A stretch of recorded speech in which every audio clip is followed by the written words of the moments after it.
Hello, everybody. Good afternoon, and what is for me a beautiful Saturday afternoon. Hope everybody's doing well, and I appreciate everybody being here, all 36 of you at this time. And this time slot is not the most popular, uh, but I like it. I like it a lot because it allows me to reach out to the viewers across the pond who don't normally get to tune into some of the lives. Uh, and the ones that are here, they're devoted supporters, and I appreciate it. But in this live stream, I'm going to address a request that I received via email from a viewer who was wanting simpler Christmas ornaments. Now, I have some 3D Christmas ornaments on my website, multiple layers, 2, 3, 4 layers even on some of the Christmas ornaments. And I can understand, the desire for something simpler and not so complex. But if you've been watching Hobo for a while, I tend to like to make things complicated. I enjoy a challenge. I like to push myself. But if you're going to be offering unique and or personalized Christmas ornaments, and you were doing live events, you don't want to be messing with all that and having to do assembly and all that. So I can understand the appeal of doing something simpler. And these designs don't have to be limited to just Christmas ornaments, since they're going to be a single layer design, just one layer. Instead of cutting it out and make it into an ornament, you could actually just delete the lines for the cutouts, and it just become a full engraving. And you could do those designs on slate coasters or something like that. So if you wanted to make, seasonal, coasters or something like that, stuff like this would work. When it comes to LightBurn and with the laser engravers, you're really only limited to your imagination, or at least your intelligence, and know enough to watch enough channels like mine and others to help you get the inspiration to go do these things. And I'm going to show you today is how to make these designs and how to make them really quickly and easily, and then even save some templates in your art library. So if you are doing some events and you're able to do engravings or cuttings on site, and you wanted to offer, personalized ornaments and or coasters, this is a great way to do it. And if you've got the artwork already saved and all you've got to do is go in and put in the customization or personalization, you can knock it out pretty quick. And by offering the personalized items above the guy down the 4 booths down who's only got generic stuff, you can get a little prettier penny than the other guy. And I am itching like crazy. Things have not gotten any better for me. There goes a Mustang.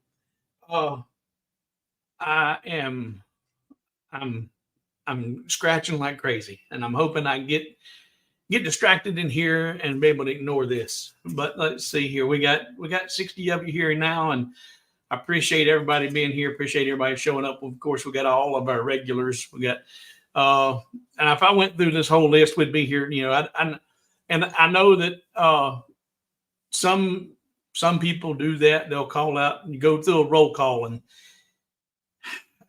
I just want you to know I appreciate everybody's here, and I'm not going to do that.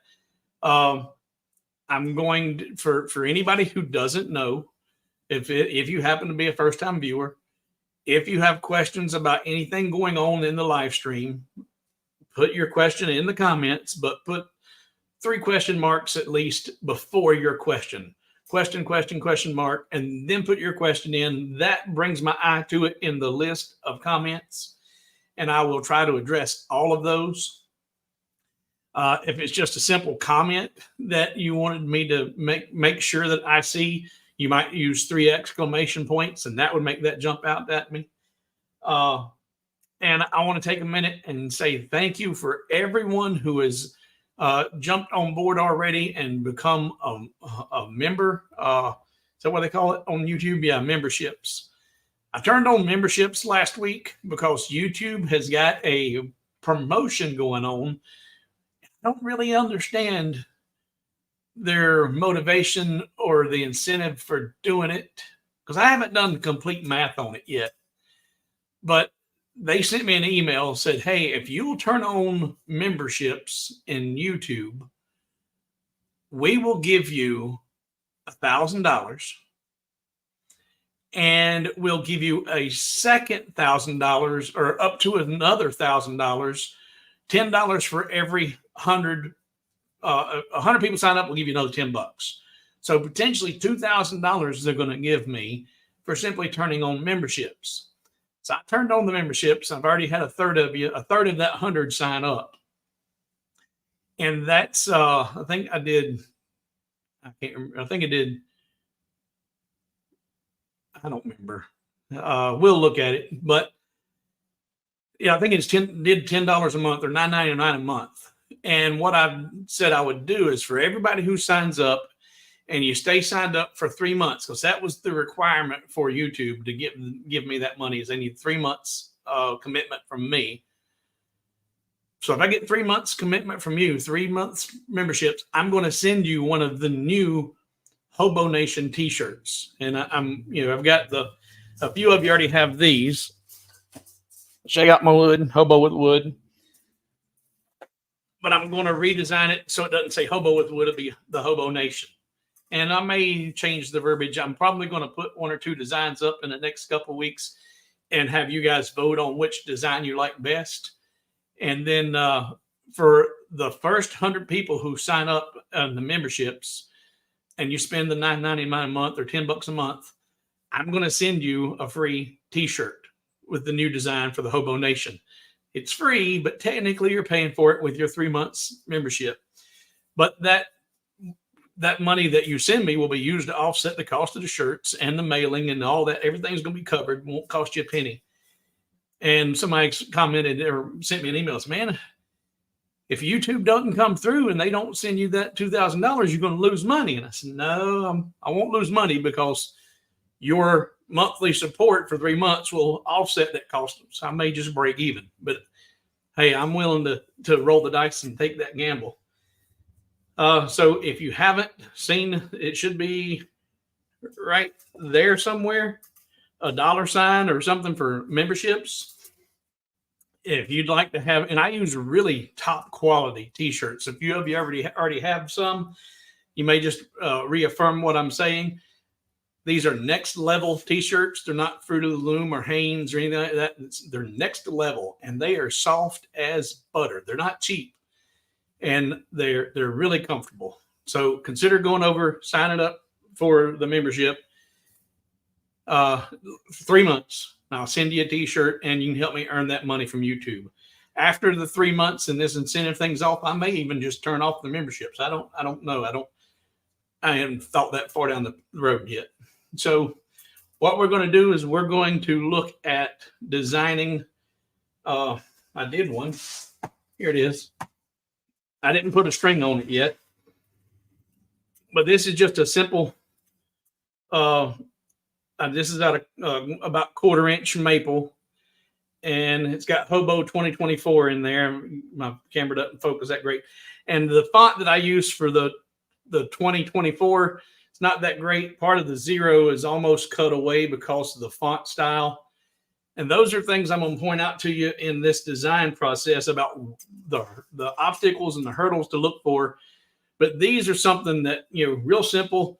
You could, depending on the wood you've got or the plywood you're using, you may like them just in the natural wood, or you use the process that I've shown you in some of the previous videos where you take and get you some cardstock. Go to your local hobby store or Amazon. I think I even have a link on some of my videos where you take just the glitter cardstock, the real heavy 80-pound cardstock, and glue it to the face of your wood. Then cut them out on the laser with the paper already glued on them, paper down, because the glittery cardstock will make your laser want to do crazy things. So face down with the glitter cardstock, make sure you flip your image so you're cutting out the mirror image. So when you take it off and look at it from the front, it'll be correct. So face down with glitter cardstock, mirror the image, and you can have a really nice Christmassy look with the green and the gold and the silver cardstocks and have very little work in the finish. Or you can just cut them out of wood and paint them red, blue, green, white, whatever. But I'm going to show you how to set up this basic design and then how easy it is to make those personalizations.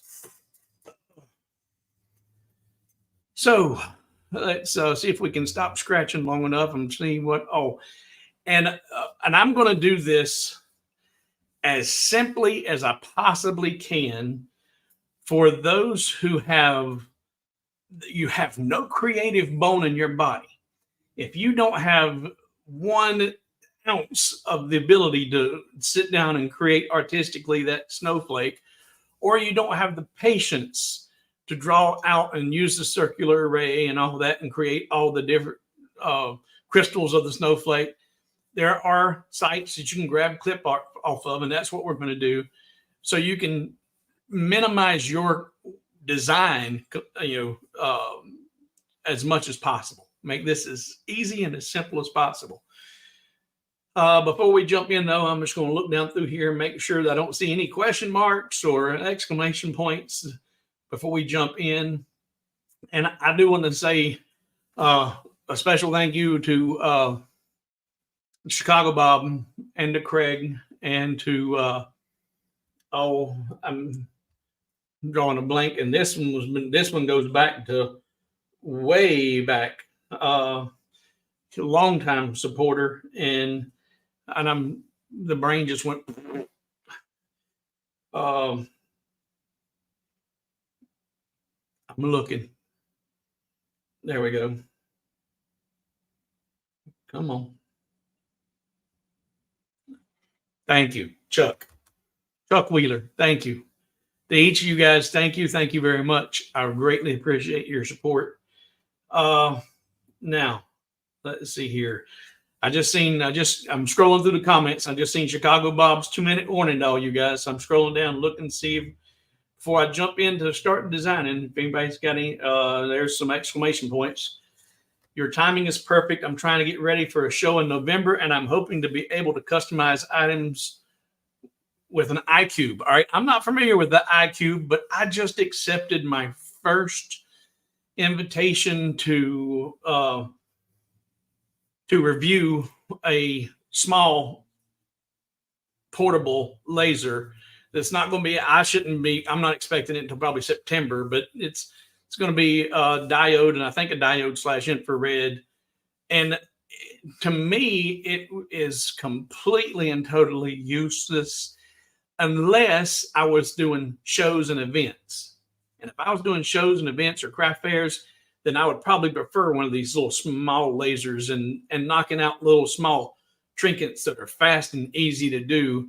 As long as I could get at least a 4x4 square in there, like coasters or something, I would be happy with it. So yeah, these would be perfect. These designs we're going to be looking at today, like I said, you can do them for coasters and or do them for Christmas ornaments. And you don't have to limit it to Christmas ornaments. Something else you could do is, and I've never been a big fan of this. The last time I think I did it was whenever I graduated high school. And we won't talk about how long ago that was. But when I graduated high school, I hung my tassel from my rearview mirror. And in some states, it's even illegal to hang things from your mirror. And it's not always the safest, but if you wanted to make little trinkets that you could hang from the rearview mirror and personalize them, whatever, it doesn't have to be just Christmas ornaments. And maybe even get really fancy and you get some of the stuff you can spray and saturate the wood in. You can call them air fresheners if you wanted to.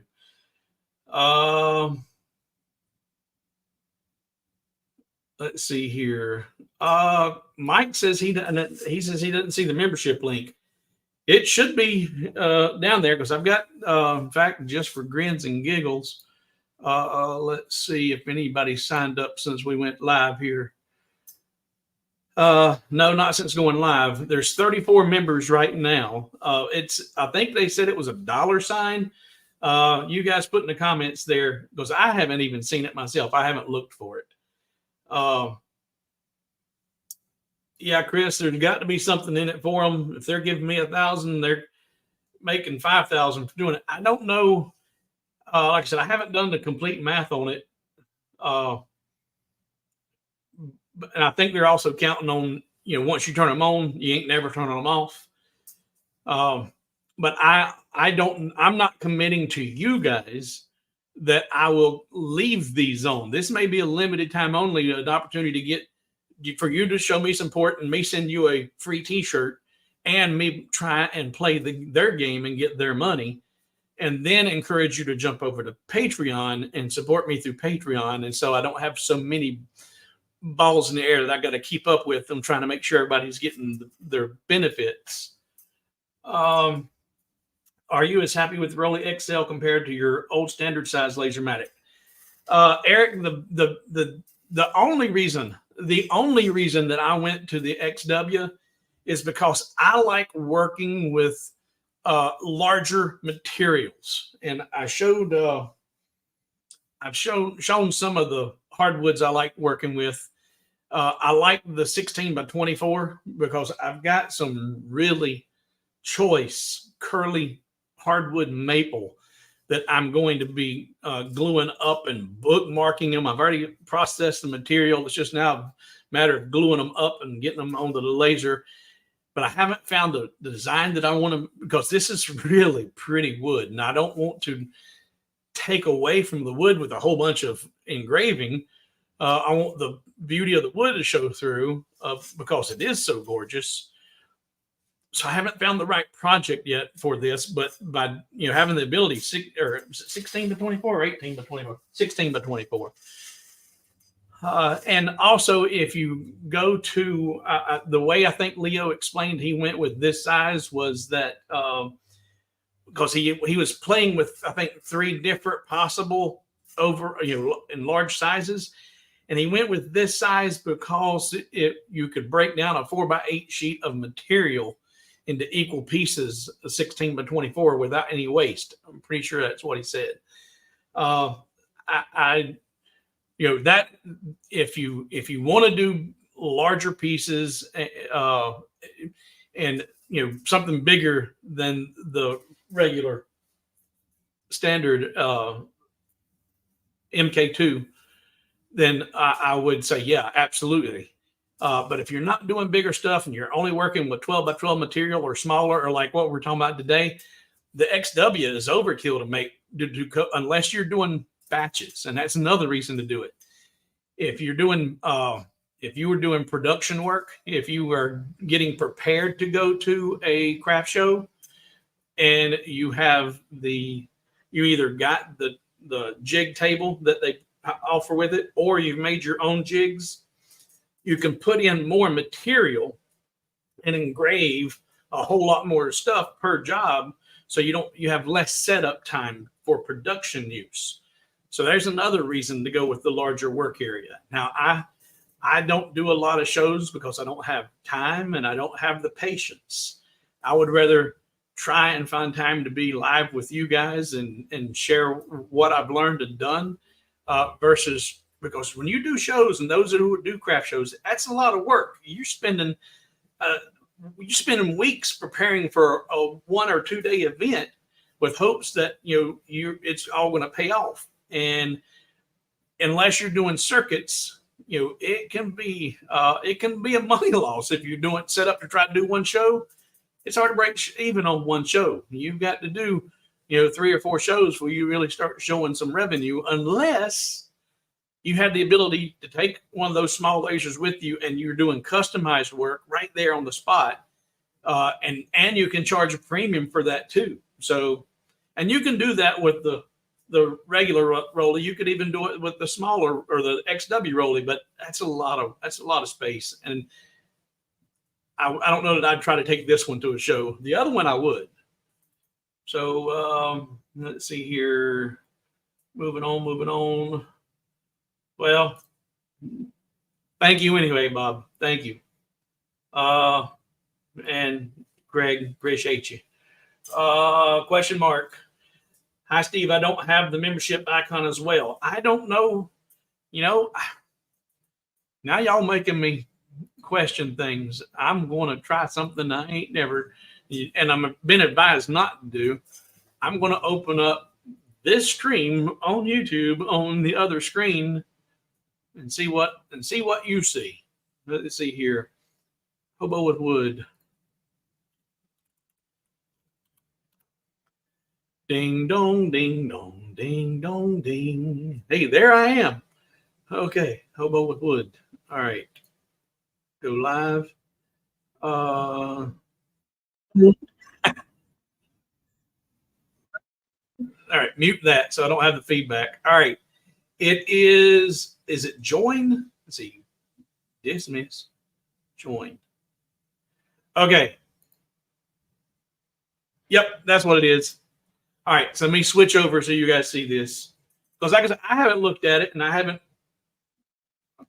But here's the live stream. You're not looking at me, it's delayed, but right there is the join button. I thought it was a $sign, but join. If you click join, it comes up and you get a chance to join this nation, Hobo Nation, at $9.99 a month. And there's a couple different badges on here, and one is just a member, and the red one lets me know you've gone to 1 month paid subscription.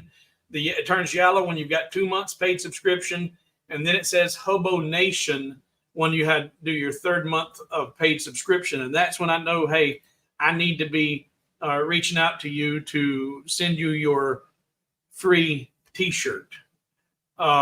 So I thought it was a $sign, but it's the join button. Click on the join button for the Hobo Nation. All right, so we got that cleared up, and that helps because I've been telling people to look for that $sign, and it ain't there because I didn't know what I was talking about. So thank you for bringing that up again and again, guys. Yeah.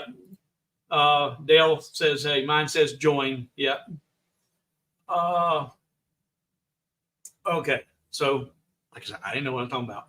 Question, or see, on the mobile select subscription, on a mobile select subscriptions down the bottom, then memberships.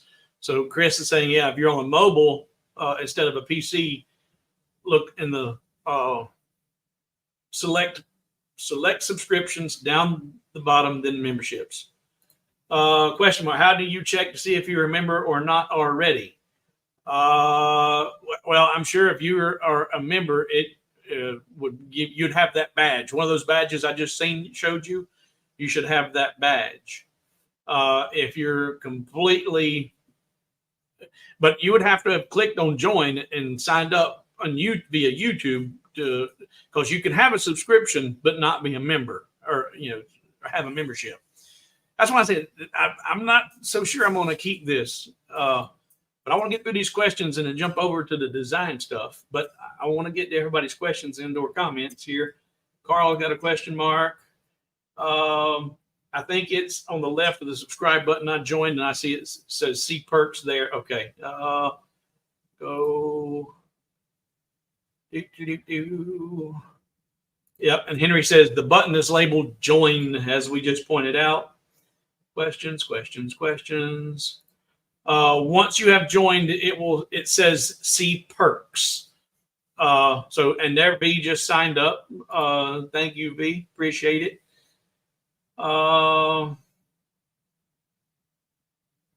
Questions. All right, I got to the end. All right. Badges. We don't need no stinking badges. All right. Yes. Patreon is separate. Patreon is a separate thing. Patreon, and that's why I don't want to do multiple memberships and support avenues, because it's just too much for me to keep up with, and they need to have different, or otherwise, why would you do one instead of the other? And so I don't want to do a whole bunch of stuff. This membership is solely for me to try and take advantage of their, and I'll show you here, done, switch over. I got this email from YouTube, says, turn on channel memberships and earn your first $1,000, and then get $10 for every new membership up to 100 members, and for another $1,000. So they're going to give me, if I have 100 people sign up for membership, they're going to give me $2,000 on top of the money that the 100 people are subscribing for. But in order to receive that, there's those asterisks, and I think, and I've tried to get some clarity on it, but I'm pretty sure it's a matter of you have to be a member for 90 days. And after 90 days, they'll do that kickback. Once I do that, and they've provided their incentive to do that, I may be, and I've sent out everybody's t-shirt that wants one, I may be just disabling that completely and incentivizing you to go join up at Patreon, where you get all the free files and the discounted files or whatever. I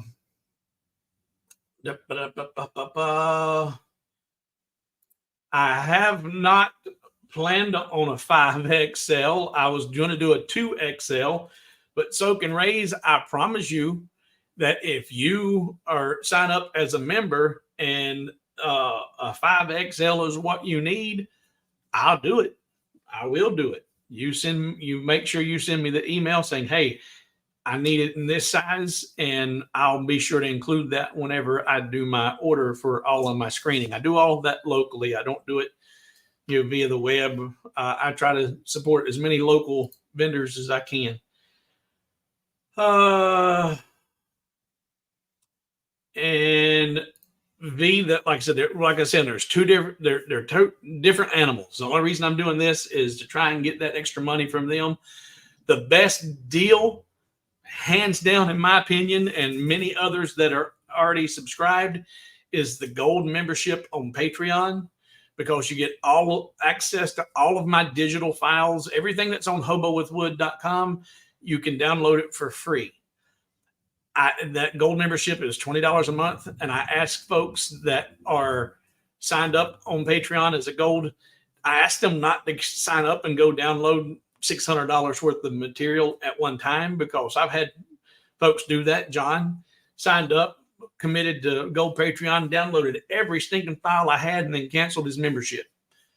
So I asked people to limit their downloads to, and I even put a throttle on it so that you can download up to $40 a month. And then if you try to go over 40, it should send up a little red flag. I will not prevent you from downloading more. If I come out with a new file and you're like, oh man, I really need that and I need it now, then I'm going to send that to you, so you don't have to wait till the next month to get it. But I just tried to keep those thieves from joining up or taking advantage of the situation. But the gold Patreon is the best deal out there. This is all about trying to take advantage of YouTube and an opportunity to send you a free t-shirt. Yes, Chicago Bob, I will have them in gray and blue, and I don't know if I'll do this. It'll be a variety of colors and everything from medium to large, 2XL, and potentially even the 5XL, however we need that. Let's see here. Turn that off. Yeah, and V, that's what I say. Do this, get your free shirt, and then after, if I decide to cancel that, then you might jump over and do the Patreon. All right. 2 to 3 patterns at a time keeps me plenty busy. All right. Now we're going to jump over to LightBurn and look at how easy it is to design these things. And we're already half hour in, but we've tripled our numbers of watching. And that's another reason that I don't like to just dive straight into the design work, because all the Johnny come latelys showing up midway through the stream. And so, but now we got a full house. Let's jump over into LightBurn and get to working, get to designing. And let's see here. And I told you I want to do this with as simply as possible, with the least amount of actual design work required. So I've mentioned this website many times, and it's the svgheart.com. You can get a free subscription there, but they do have a paid option for some of their premium digital work. But you can sign up and get a free membership at svgheart.com. And they've got a lot of really good, and this is what's key. A lot of the stuff that I help you guys with when you send me problem files that you're having trouble with, they're a bunch of open shapes, or they're multiple layers. There'll be 5, 10, 15 layers, one on top of the other, and they're just not clean SVGs. They weren't designed in LightBurn, and or they're not LightBurn friendly. That's one thing I can promise you. When you get my files, they're all going to be LightBurn friendly. And if you have a good understanding of how your laser works and how LightBurn works, you won't have a problem with my files. svgheart.com, their SVGs are clean, simple pieces of clip art that work well in LightBurn. And Stacy, I have had multiple people ask or recommend or talk about Creative Fabrica. I've looked at it, but I've never used it, simply because I get everything that I need from svgheart.com. And it works well for me. It's like, and I hate to fall into some categories, like some of our YouTubers out there in this world. We're like, and I subscribe to their channels. They get tunnel vision. It's like, this is what I know. This is what works. It works for me, and I'm not using anything else. They get tunnel vision, or blinders on, and they don't look at anything else. So I've looked at Creative Fabrica. I just like the way that SVG Heart works, and it's just a personal preference. I do not like a lot of the stuff that comes out of Adobe, because a lot of that stuff is not as user-friendly, or LightBurn friendly, I should say, as some of the simpler clip arts. And Chris, I don't know. I really don't know about that. If whenever time comes, and what I'll do, Chris is asking if the US triple or double XL is the same as Australian. When it comes time to ship out those T-shirts, I will be for the 100 people the first 100 that sign up that get me over this hurdle to get the free money. I will be sending an email to you, getting your shipping information, your size information, and that kind of stuff. And for you, what we'll do is, okay, well, what is the chest measurement? And we'll verify that kind of thing when it comes time to ship out. All right. So now we've got to the bottom, and I'm going to mark that spot with my asterisk, and we're going to jump back over here and start looking. In fact, we'll go straight to the svgheart.com.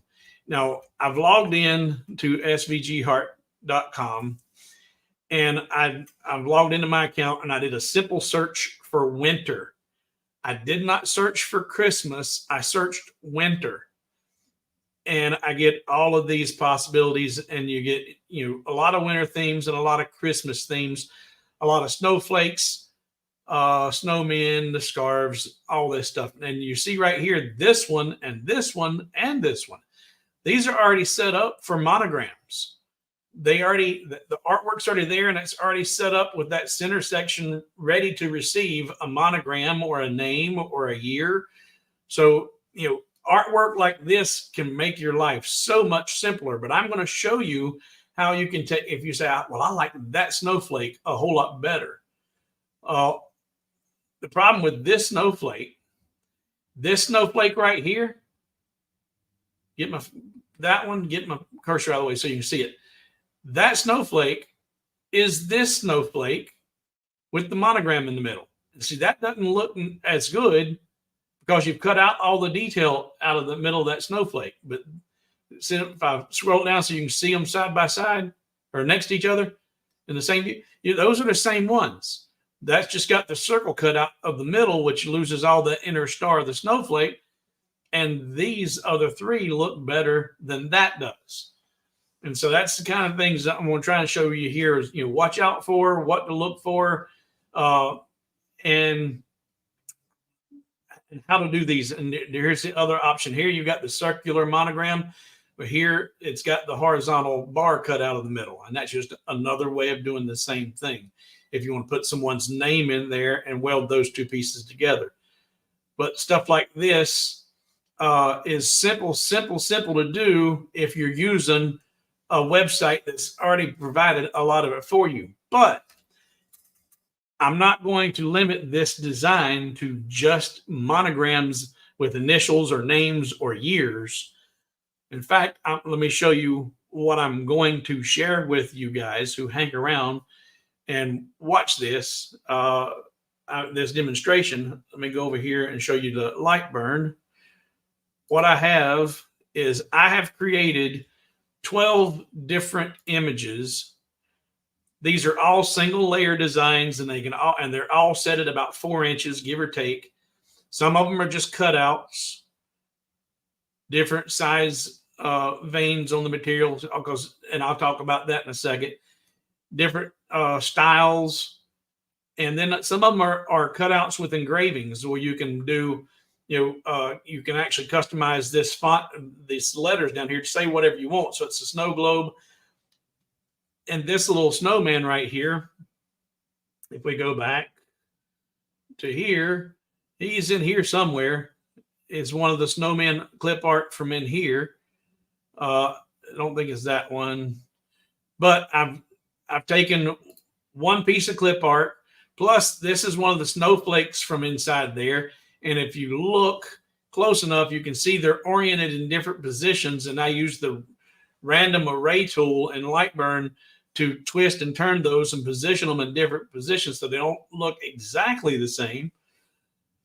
And then put them in a snow globe, and it's ready to receive personalization down here.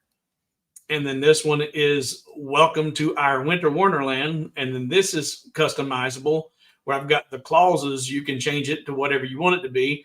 And it can be either a simple sign, or I've got it ready to receive a string for an ornament.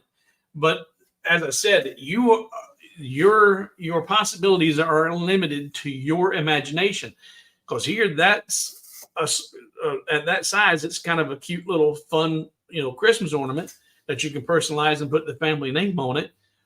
Or you can take that, and depending on your laser bed size, if you have the Rolly MK2XW, you could do that up to 18 by 24 inches and have a great big wall sign. So but this is this was originally, this video was for a special request of making single layer simple Christmas ornaments. All right, so let's see, where's there it is. Question mark. Soaking Ray says, do you use paid version of SVG Heart, and if so, what does it offer over free? I do use the paid version because they have some premium SVGs available that the free don't have available. And also, you want to be careful with any website. With any website, you want to be careful about making sure that do they differentiate theirs being free and for your personal use versus theirs being free and you're using it for commercial applications.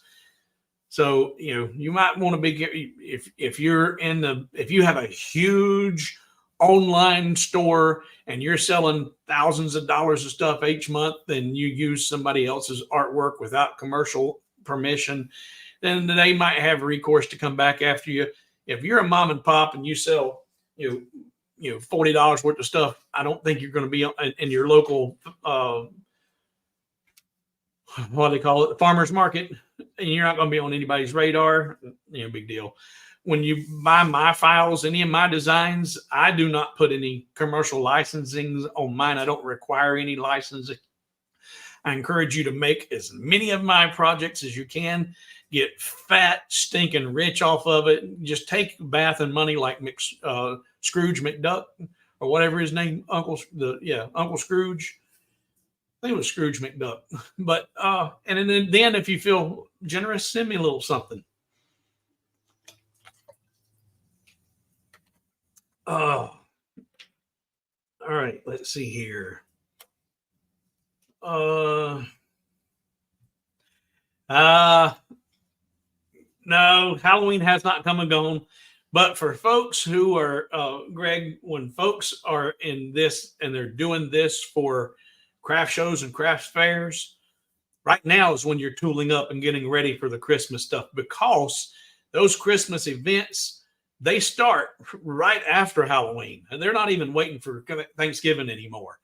So, now is when and that's what I was saying earlier, if you're doing shows, it takes a lot of preparation to get ready for those. You'll spend half the year getting ready and then hopefully make serious bank in 2 or 3 months. So, and this was a special request. And that's why I also said earlier, you may not have been here. What you're going to learn here is not going to be limited to just making Christmas ornaments. If you want to do it, so just making, make Valentine's trinkets, something that, they can hang up and hang from their rearview mirror or whatever. The technique is what you're going to learn. But what I'm going to share with you is going to be a dozen different Christmas ornaments that are ready to receive personalizations. Let's see here. Dale says, I'm over 20 of your banks now. I give, okay. So he's made over 20 banks and give them as gifts. That's cool. All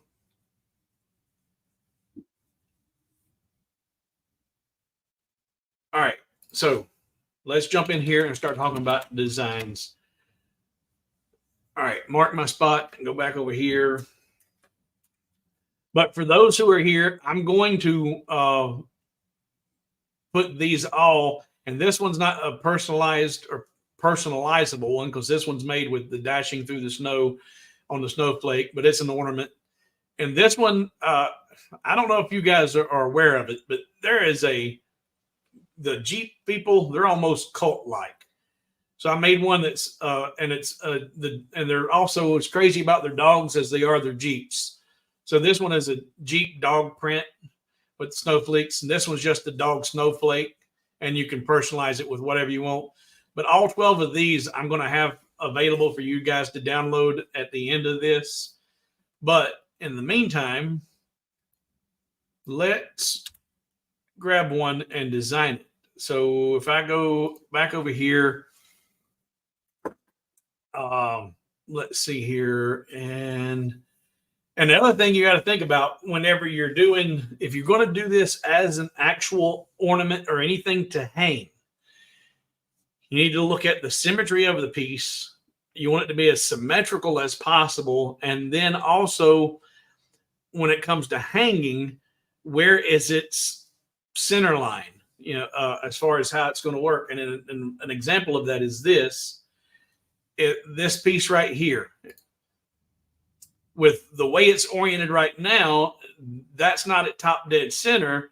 So you're going to have to be able to know how to position that, rearrange it in LightBurn. So when you put your circle on there, because if you try and put it on there now, here, it may not be exactly centered up over there, and it might want to hang a little bit crooked, but I want to show you how to do all that. But if you're looking to keep it as simple as possible, look for these designs that have already got something top dead center pointing straight up. And I'm going to grab, we'll grab this one for now and download it. And once it's downloaded, it says, okay, it's done. I go over to LightBurn, tell it to import, open, and that's in there. Now, this one is something that's already ready to go. All I got to do is personalize it. If I was at a craft show, then, and I wanted to make this for somebody who's there, standing there, they're ordering something, all I've got to do is put, and actually, I'm going to prep all these before I get to a craft show. I might have a half dozen or a dozen different designs to choose from. And I'm saying, oh, I want this and this and this with this name in it. And you can pull it from your art library and it's already set up for being an ornament. All you got to do is add the personalization on. So to make this ready for an ornament, first thing I would do is make sure it's sized appropriately. And here, this is about 4.5 inches and 5.25 inches high. I'm going to lock my aspect ratio, and I'm going to tell it at its largest point be 4 inches. So that's a 4-inch tall ornament. And then, and I apologize to the folks across the pond, but I do work in imperial and in metric. I don't, metric is so much easier. And that's what my teacher told me in the 5th grade, but it never sunk in because here in the US, we never fully embraced the metric system, but it is so much easier to work with. But I know how big a 4 inches is, and I have to think and do the math. Wait a minute, 4 inches is about 100, a little over 100 millimeters.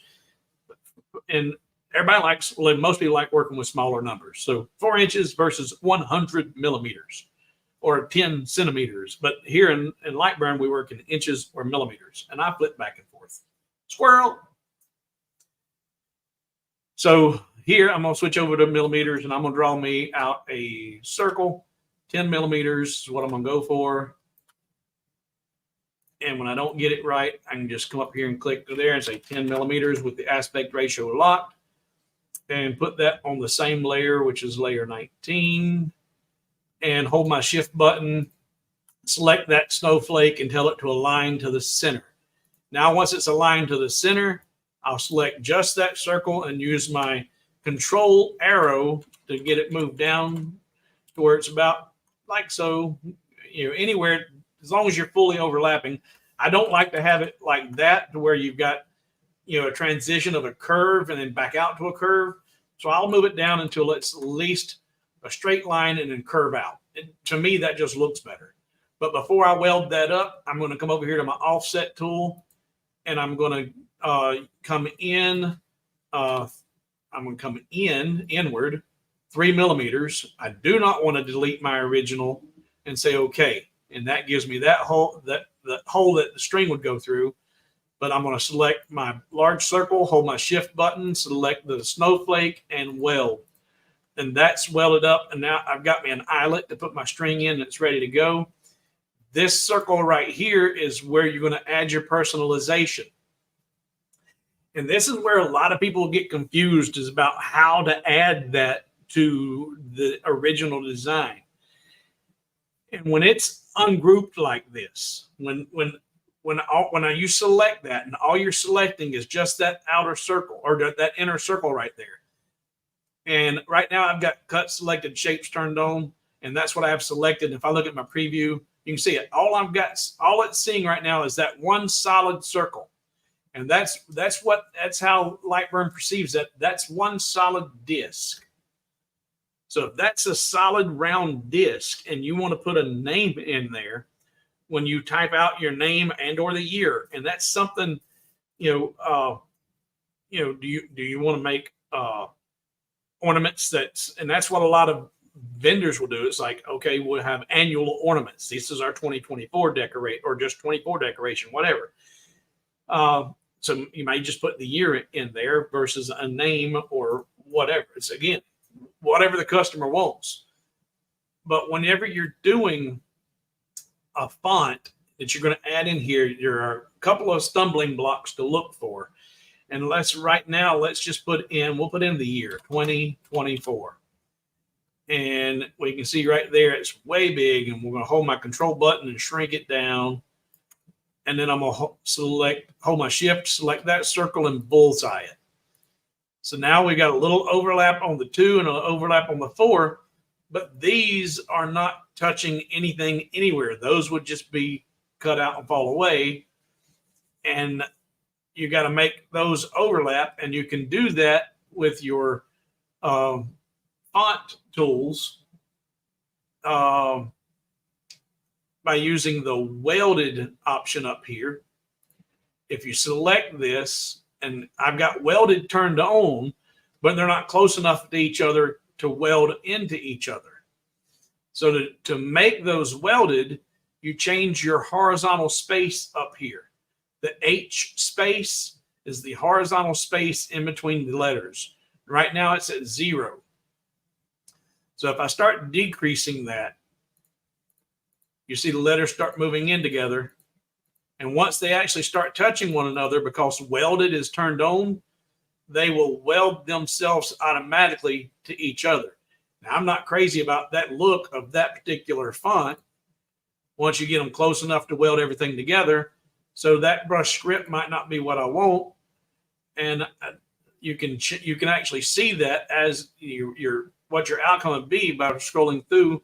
And what I recommend doing is, if you're offering customization and personalization, keep it limited. Don't let them see your entire library, because when people have to start making their own choices, it's, they're there forever. Keep it simple, stupid. Use the KISS method. The Arial black is a good one because it's so big and bold. We'll shrink that down a little more. And it's also easy to read. That's something else that people will get lost on, is they start using pretty words or pretty fonts. If you can't read it at a glance, then or people, what's that say? Keep it simple, stupid. And there, that 2024, they're not completely welded together. Welded is turned on, so we decrease. That's increasing. Oh, I'm increasing the height. I'm on the wrong button. Scroll out. Let's increase that a little bit and decrease our horizontal spacing. And now you see the 2, the O, the 2, 4 is linked up. And I want to get that bottom of the O and the 2. So I'm going to come on down some more. Oh, wrong way, Conway. There we go. About like that. And then you can stretch it on out to fit. And here you got the 2 overlapping on the bottom, but not at the top. I would try and take a look and get it to where it touches at the top too. Hold my shift button in the circle and make sure she's still centered, because I changed the font. So now that it's centered, I can reduce that some. And I've got all the way around that it's connecting and the letters are all welded together. So that's done. That looks good. But now, how do you get that so that it's part of your image and stays in there? Well, like I said, if you thought of that circle as a disc, that was one solid round piece of material, you want to subtract that 2024 from that solid disc. So if you select just that circle, hold your shift button and select your font, and then use, right here is the Boolean subtract tool. Subtract one shape from another, subtract A from B. And since you selected the circle first, that's A. Hold shift and select the text, that's B. So A subtract B gives you that. And now when you come out here to this end of your cutout, if this is all going to be cut out, this is a solid piece of your snowflake, comes all the way down, and then it comes out, and you can come in here and go over that 2 and the O and the 2, come around and back into the 4 and back out and all the way out to the other edge. So all that's connected. So if we select the entire thing and look at the preview, that's what your laser would cut out. Now, by not having that inner circle grouped with the rest of the snowflake, when you selected it, all you got was just that circle. It did not recognize that was a hole in the snowflake. It perceived it as a solid disk. So you're going to take that solid disk and subtract the 2024, leaving it there. And then when you select the whole thing, now it's all connected. So you have to think about it a little bit backward. And if you had it grouped, you wouldn't use the A subtract B. If we go back and I use undo, so now we're separate. We got our font and we got our circle and we got our snowflake. So if I select everything and I hold my control button and deselect the font, and I'll group all that together. So now that all that's grouped, So if you selected that and you said, all right, I want the snowflake is A, hold my shift button and select the font as B, A subtract B, it does not give you the same result.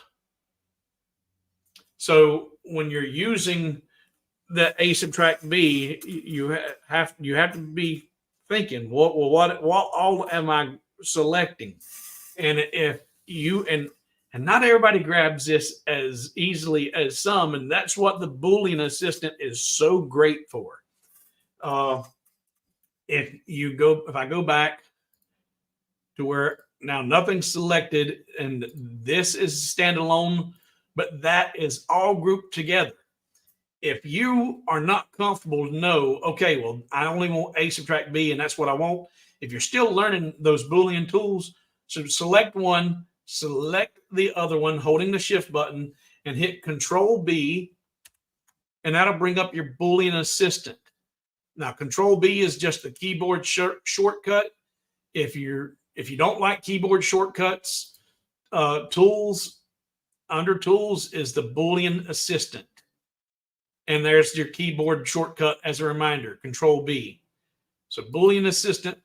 And then what you can do is you can try each one of those Boolean tools without it being permanently set in. So right there, I just selected union, and that does give me the result that I'm looking for. But if I did intersection, that's not it. A subtract B, we seen that a minute ago, that's not it. And then B subtract A leaves nothing but the 2024. That's not it. So there's our union tool. So that would be the Boolean assistant we want. And that tool right there is this tool over here. It's already over there. All four of these, I'm sorry, it's this top one. All four of these are here in the Boolean assistant. This just gives you a chance to see each one, what its result would be. And then you select it and say, okay, and there's your desired result. And then you would take that and put it on your desired cut path and your settings.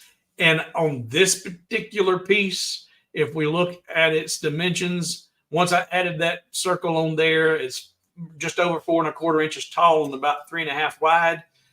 I'm not real keen on that one being so oblong.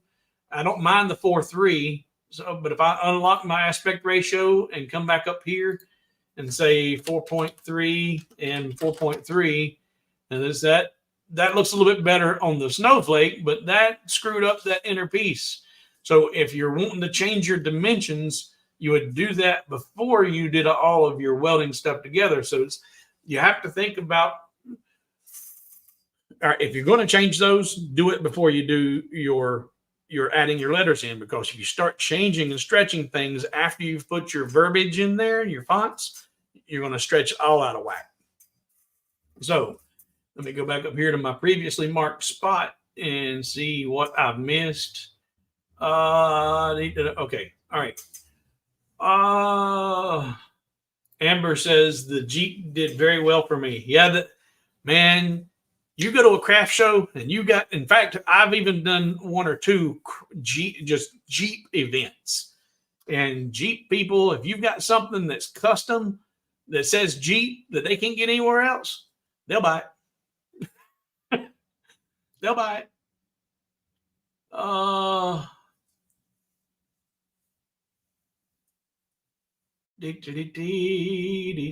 And this is Stacy says with the Creative Fabrica, which is another website. Low annual subscription price, includes commercial licensing. You can continue to use designs and fonts and things you created if you don't want to renew your subscription. And that's good to know. That's and that might be the true for svgheart.com.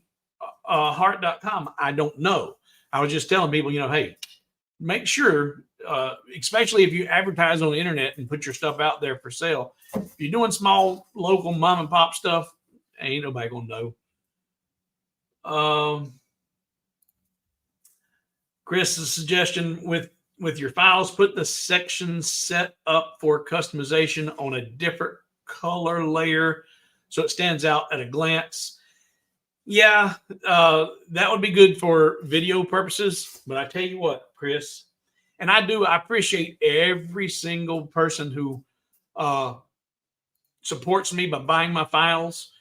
But when I find that when I have too many layers in the design, like here you saying put the customization on a different layer, some of the beginner people, they get lost, they don't understand, and then so I try to implement the KISS method and keep it simple, stupid in everything I do. If you can get by with 2 layers, one's your cut layer, one's your engrave layer, or you just have a cut layer, it's less to get people confused. But for people who understand it and recognize what's what, yeah, having that easily identifiable at a glance is good.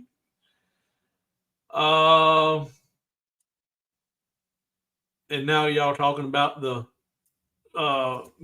metric sizing. And for those here in the U.S. who are not familiar with the conversion on metric, I had to learn this when I was doing my tire and wheel industry, believe it or not. There's 25.4 millimeters in an inch, 25.4 millimeters. And that's so easy to remember because 25 cents times 4 equals $1. 4 quarters equals $1. 25 times 4 equals 1 inch. 25.4 millimeters equals 1 inch. And that was how I kept that 25.4 in my head so easy. It's like 25.4 or 25 times 4 is 1 inch. 25.4 millimeters equals 1 inch. So if you ever have to convert an inch to millimeters, you just 1 times 25.4, that's how many millimeters? 2 times 25.4, 2 inches would be 50.8 millimeters. But I'm not real good. Once I got up to that 3 and 4 times 25.4 is 100 and it's 101.16. I get lost now. You got to start having to move and carry, but 25.4 millimeters equals 1 inch. Let's see here. Yep. In fact,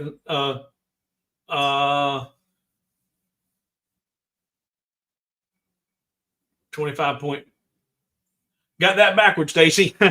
25.4 millimeters equals 1 inch. Yep. And yeah, y'all all climbing in there, chiming in. All right, let's see. All right, Lori's got a question. What woodchuck? I don't know. Let's see. What wood would you use for this ornament? I cut a small keychain design, and the wood hole and seems like it. Well, and depending on what wood you use, it will break easily. And that's where you're going to need to know the materials limitations that you're working with. Now, this particular piece is done out of solid 1/4 inch maple, solid maple. It's not a plywood. It's a 1/4 inch material. And I'm going to show you here in this design process how to keep it from being so fragile. I'm going to show you a couple of tips that I've done in my designs that if you're going to design your own stuff, how to make sure or to make it as strong as possible to minimize the chances of it breaking. But if you're working with really, really thin material, you need to be aware of that and how fragile is it going to be with its ultimate outcome. The design is going to be as important as the material is. And I'll show you, because on this one, if you notice, this one is connected all the way out here. And that was by design, by choice. I made sure they overlapped so that this center finger that come off here wasn't just one little thing sticking up with a couple of tangents on it, because that could break off, especially because this is solid hardwood. There is somewhere, if you find the grain, this grain is running in that direction. If I wanted to, I could cleave that or break that along the grain fairly easily. But because it's 1/4 inch, it would take a great deal of pressure to do it, but it would snap. Plywoods don't have the tendency to snap that much. or the same way because they have alternating plies in most cases.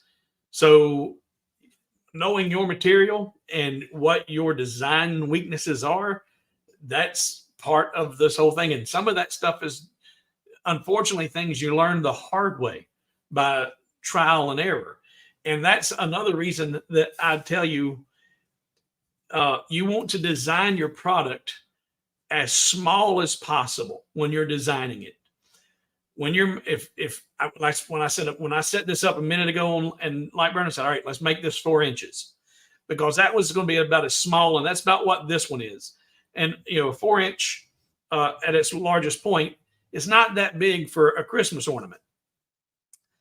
But 4 inches, I can blow this up, and it's only going to get stronger as I go up with it. But if I designed this at an 8-inch piece, and I made it really thin like I want it to be, and then as I shrink it down, everything gets really thinner and smaller, and it becomes more fragile. So design it at its smallest possible size, making it as strong as possible, and that way when you blow it up, it's not a big deal, but you've made it to be strong at its smallest possible size. Let's see here. Questions and exclamations. I don't want to miss nobody. Dale, question marks. If you select the numbers first, then the circle, will that make the numbers hard with the circle cut out?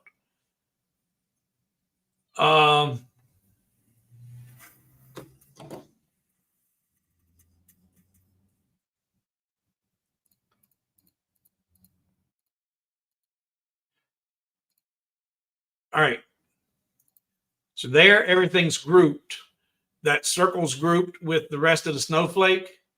And your question was, if you select the numbers first, will that make the numbers hard with the circle cutout? I don't fully understand that question, but if you select the circle, if you select the numbers first, so numbers, hold your shift and select that entire piece and did the A subtract B, that's what you're left with. Now, if it wasn't grouped, let's ungroup that. Select the numbers first and then hold shift and select the circle and subtract. That's what you're left with. So I didn't fully follow your question there, Dale. It didn't fully follow your train of thought, but I showed you the demonstration of both. And selecting the numbers first won't give you a positive result, whether it's grouped with it or not. So hopefully that demonstration will help or will answer your question, however you were trying to figure it out there. Question marks, exclamation points. There's a single question mark. Nobody bought my Jeep at my farmer's market. No Jeep people came by. People here don't want to pay the price. They want it for free. Yeah, and that's another thing. People is knowing your market and knowing your value, and what is your time worth? What are you and I've got whole videos that talk about how to price your product, and knowing your market is part of it. It's crucial. And that is a challenge. But don't sell yourself short. And also do your neighbor a favor. If the person that I hate the most at the craft shows is the guy who's sitting there at the craft show and he's selling his stuff at cost because he loves to do it. He's doing it because he's just have something to do. Yeah, well, for every other person there, they're not doing it because they're bored or they're retired millionaires. They're trying to put a little money in their pocket. So don't be that jerk who's underselling everybody just because you can. Let's see here. Question marks, exclamation points, anything. All right, good. All right, now I'm going to mark this spot. And we're going to jump back over here. Switch. So let's go back to my art library. open this up again and let's look at some of these. Okay. All right.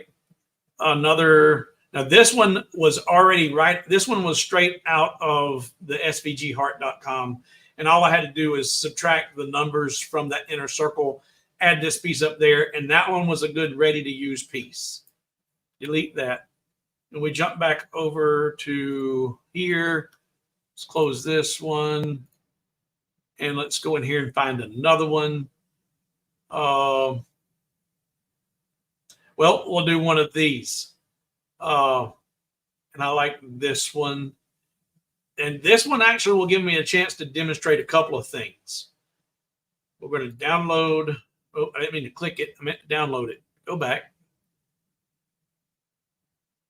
That one. Download now. Go back to LightBurn. Import from my downloads. Open. And there it is. Now, first thing I'm going to do is lock my aspect ratio. I'm in inches, and I look for the largest of these numbers, and it's just the 8.4. So I'm going to tell it to go to 4.0, and that takes it down right to 4 inches at its largest point.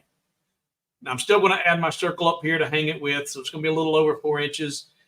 But there are a few things about this piece that I don't like, and I'm going to put it on. We'll put it on the black layer so everybody can see it better. Put it in align mode.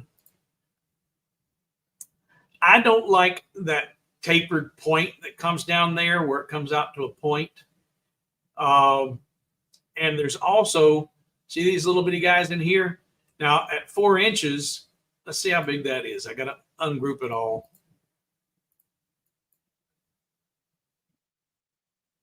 Millimeters, it's 1/10 of a millimeter. So it's not going to show up if it cuts out. It's going to be a burn mark. And there's 4 of them here and here. There's 1, 2, 3, 4 right there. And that's just the way that whenever whoever used their cut tools to make this piece, it left those little bitty pieces. Now, you can grab all 4 of those with LightBurn by simply coming up here. But you're not clicking on anything, but I've clicked with my left click and draw it out and encompass all of those. And it's only going to select those 4 because that's the only entire pieces that were selected. Another way you can grab those, and I hit the delete button, go back. If I select just that one and tell it to come up here into, is it edit? Yeah. Select shapes smaller than selected. What all did it grab? Well, it looks like it grabbed, oh, wow. Okay. So there's something, some arbitrary stuff over here from something. And this brings up a good point. Squirrel. Some of the requests I get from you guys are, man, I've got this on here, and when I tell the laser to go to this spot, it takes off and goes somewhere else. And I don't understand why. And you send me the files, and I look, and it's just this. 2 things have happened. There's an arbitrary piece of data in the design that you either aren't aware of or you didn't notice. Both those are the same thing. And also you're not using cut selected shapes. So right now, when I told that tool to pick out everything on the site that was smaller, that size or smaller, it found some arbitrary piece way up, and that I have no idea where it come from. You guys have been watching this. I don't know what it's from. But if you're not using cut selected shapes and you're telling it to use something other than what are the settings? I don't. Your settings have caused the laser to go somewhere other than where you wanted it to. It's because of pieces like this. So I have no idea. I know that it's picking up this piece right here because you can see it's selected. Is it getting this one? Yep, it's getting that one. So it's getting all 4 of those. We know about those, but you can see that it's picking up something way out here somewhere, and I have no idea what. So now what I'm going to do to find it, I'm going to use my selector tool and just come over here and select what I think is nothing. Nothing there. Nothing there. That's weird. Let's try that again. I don't know what it is. Tools. or edit rather, select shape smaller than. All right. And the fact that it's selecting it way out here, oh, it's picking them up over here somewhere.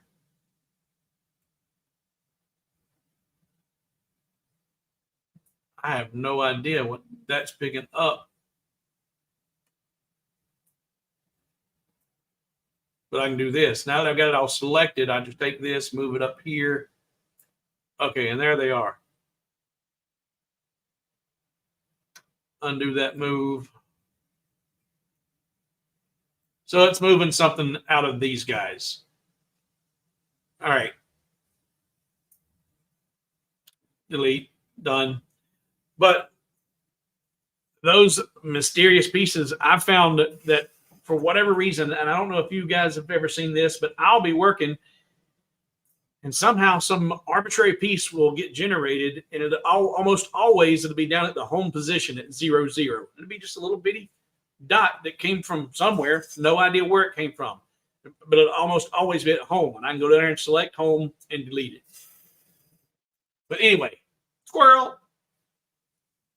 Sorry, I excited my dog that time. All right, back to this design. There are things about this that I don't like. We got rid of those 4 little pieces, but I don't like this point. And if I'm going to change this and I want to keep everything symmetrical, I'm going to do 2 things. First, what I'm going to do is I'm going to go up here and I'm going to grab me a rectangle, and I'm going to come to this point and draw me out a rectangle to that point right there. Now what I'm going to do is I'm going to select this bottom half of that design and delete it. Get rid of it completely. Now on this one, or that one, I'm going to take it and put it on toolpath and then turn my toolpath off so I don't see it for right now. And I'm going to get rid of this piece up here, that strange pointed piece, by simply taking a rectangle, and I'm going to come right here to that point and draw a rectangle out, and I'm going to come way out here past it so that when I center it up, it'll go to the right spot. Now I'm still have that toolpath selected, but I can deselect now and use my selector tool. Even though I can't see it, it's selected, and we'll put it on a cut path. There we go. Now hold my shift button and center it. And now that's centered over that, and I can use my Boolean tools to create a nice square line across there. And I want to do, I actually don't even know what I want to do. So I'm going to use my Control B. Do I want to do a union? Nope, I don't want a union. I want I don't want the intersection. I don't want A subtract B. B subtract A would work. However, it's not giving me the result I want. But I can use that. I can make that work for right now. I can say, okay, that squares it all off. Say, okay. And then come back to my rectangle tool again. And I'm going to turn this toolpath on. So that right there was the space between the other 2 layers a minute ago. So I'm going to select that one. I didn't have my selector tool. Delete that. Select that one and the snowflake. And Alt Shift V vertical, that moves it up and butts it up against each other. Well, you know what? I didn't even need to do that yet. Undo that. Getting ahead of myself. Let's put in a bar. So I'm going to grab my rectangle tool, and I'm going to come here, grabbing that point and come out to about there. I don't know exactly how big yet. So now that it's selected, select that, put it in center. And what I'm going to look for is the width of these veins of the crystals. So if I take my ruler and measure that from there to there, that's about 3 millimeters, give or take. So if I select just that bar and tell it I want it to have a height of 3 millimeters, And okay, this is a good chance to show you the anchor tools. A lot of you have seen anchor tool or the anchor point. You've seen me talk about it and demonstrate it, but you notice there I changed my height to 3 millimeters. And when I did, it took it away from that snowflake. I had it aligned up here to that line there, but when I changed its height, it dropped it away from it. So if I go undo, put that back, I want to keep that position because I drew it out from here. I have it lined up with that snowflake. So if I come up here and change the anchor point to the top dead center, and now tell it to change the height to 3 millimeters, it changed it to, it kept its orientation, the alignment there. Now, I had the aspect ratio locked, so it shrunk the width, but I can hold my control button and grab that arrow and slide it out and get it to where I want it to be. And if you go by looks, that's one way. Or you can say, okay, well, how wide is that piece? That piece is 82 millimeters wide, and I want that bar to be the same. So I can say, okay, that's going to be right. And that did it just about 82 millimeters. Now that's selected, and hold my shift button and select that and weld it together. And now I've got a nice straight line across there. And if I wanted to add some strength to it, I could have moved that up to make sure that when those welded together, it actually overlapped it. So that crystal would be touching, giving a little bit more strength to that. It's all personal preference. And also about the material you're using, how strong is the material. But now with that selected, I'm going to say Control D, duplicate it, and then rotate it, and then use my arrows to arrow it down. And a minute ago, this was there and there. Now I'll hold the two, select the two together and align them on center. And there we go. So now that is a nice symmetrical piece. And if you don't, and here, because you've got 90-degree angles on all four of your crystal or the ends of your crystals, the 90-degree looks good here. If you preferred, maybe you would want to come in here and say, oh, I don't want those to have the angle or the 90 degrees on them. You want those rounded off. And also, it might look better if your fonts are rounded to have that a little rounded off. And if you're not familiar with how your radius tool works, if you measure that, and we told it a minute ago, it was 3 millimeters is what I told it. Now it's about 2.97. So it's just under 3 millimeters. And so if you come to your radius tool and you use just a little bit less than half, 1.4 millimeters, because I am in millimeters, that's what that measurement is 1.4 millimeters. And I'm using the radius tool. And if I click on, I've got to select it. Come on, baby. And maybe it's not going to do it because it's grouped. What's going on? Ungroup. There we go. Yeah, ungroup. Now the radius tool, 1.4, there and there. And that gives that almost a perfect rounded off radius because you selected half of its overall height. And again, that's all. This is personal preference on your design. What do you like better? Do you want that rounded off or do you want it squared? But you'd have this saved in your LightBurn. You'd have to add your circle. And I do a 10 millimeter circle with a 3 millimeter offset. Center that up. Offset it inwards. 3 millimeters, okay. Then select that one and weld it together. Put it all on the same path.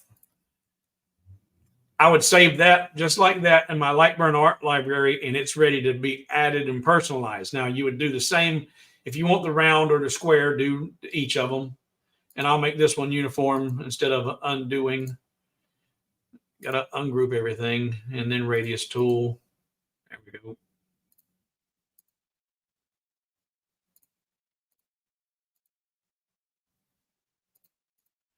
All right, now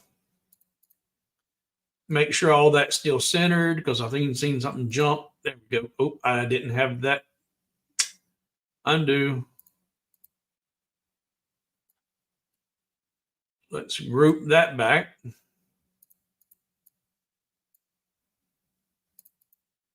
And now group it all, center it all. There we go. And group it all. Save it just like that in the LightBurn art library. Now you just have to personalize it. And this is going to be different than the circle because the disk, that inner circle, was a solid disk that we were going to subtract the name from. Here you have two individual pieces and they're not connected, and you need to connect the two with the font. And so that's going to be, instead of subtracting it, you're going to be welding it to this piece. And so here you're going to make sure that your font overlaps the top and the bottom before you weld them. And this one is a little bit more forgiving on your cutouts on the inner letters. Like when you cut the O's, whenever you cut them out of the circle, the disc, when you cut out an O, the outer perimeter of the O is going to fall away, and so will the inner piece. It all falls away. So you have to use a stencil type or an O that has an open out to the outside. This you don't have to be quite so cautious about with your letters and your fonts. Because here, if I say, all right, and Hobo would be a perfect example. If I come in here with Hobo, and here we don't have to have it all welded together. We can do them just like that.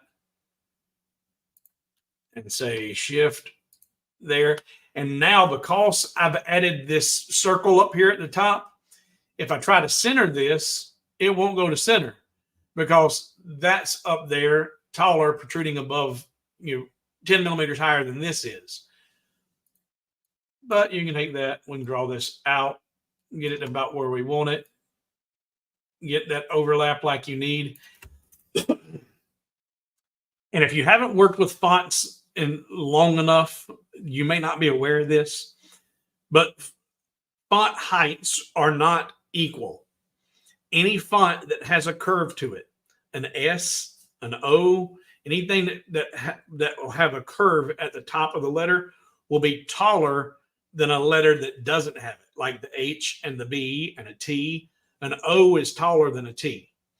A letter that has a curve at the top but not at the bottom, letters with curves at either top or bottom or both are the ones you have to watch for to make sure those are going to overlap first. Then make sure that the other letters are still overlapped, because you can overlap the O's but not the H's. Take a look.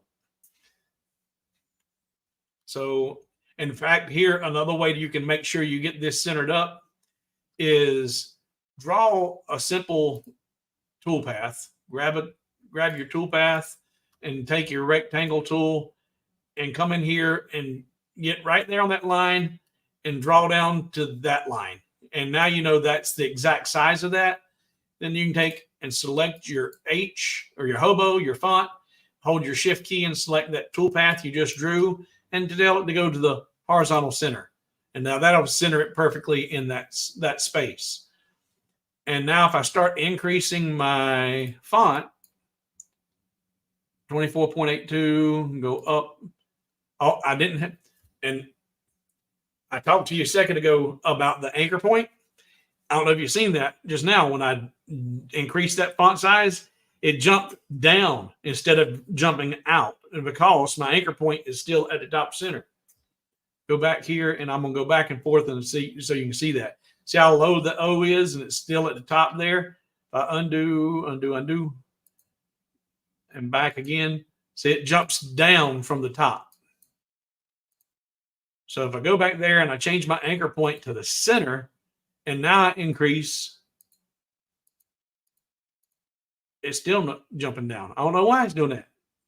All right, I told you. I was thinking the anchor point would change that too, but it didn't. So select that. Try to keep your anchor point in the center until you know you intentionally need to move it. That way it keeps things working without problem most of the time. But now you've got this toolpath. Hold my shift button, select that toolpath, and tell it to go to horizontal center again.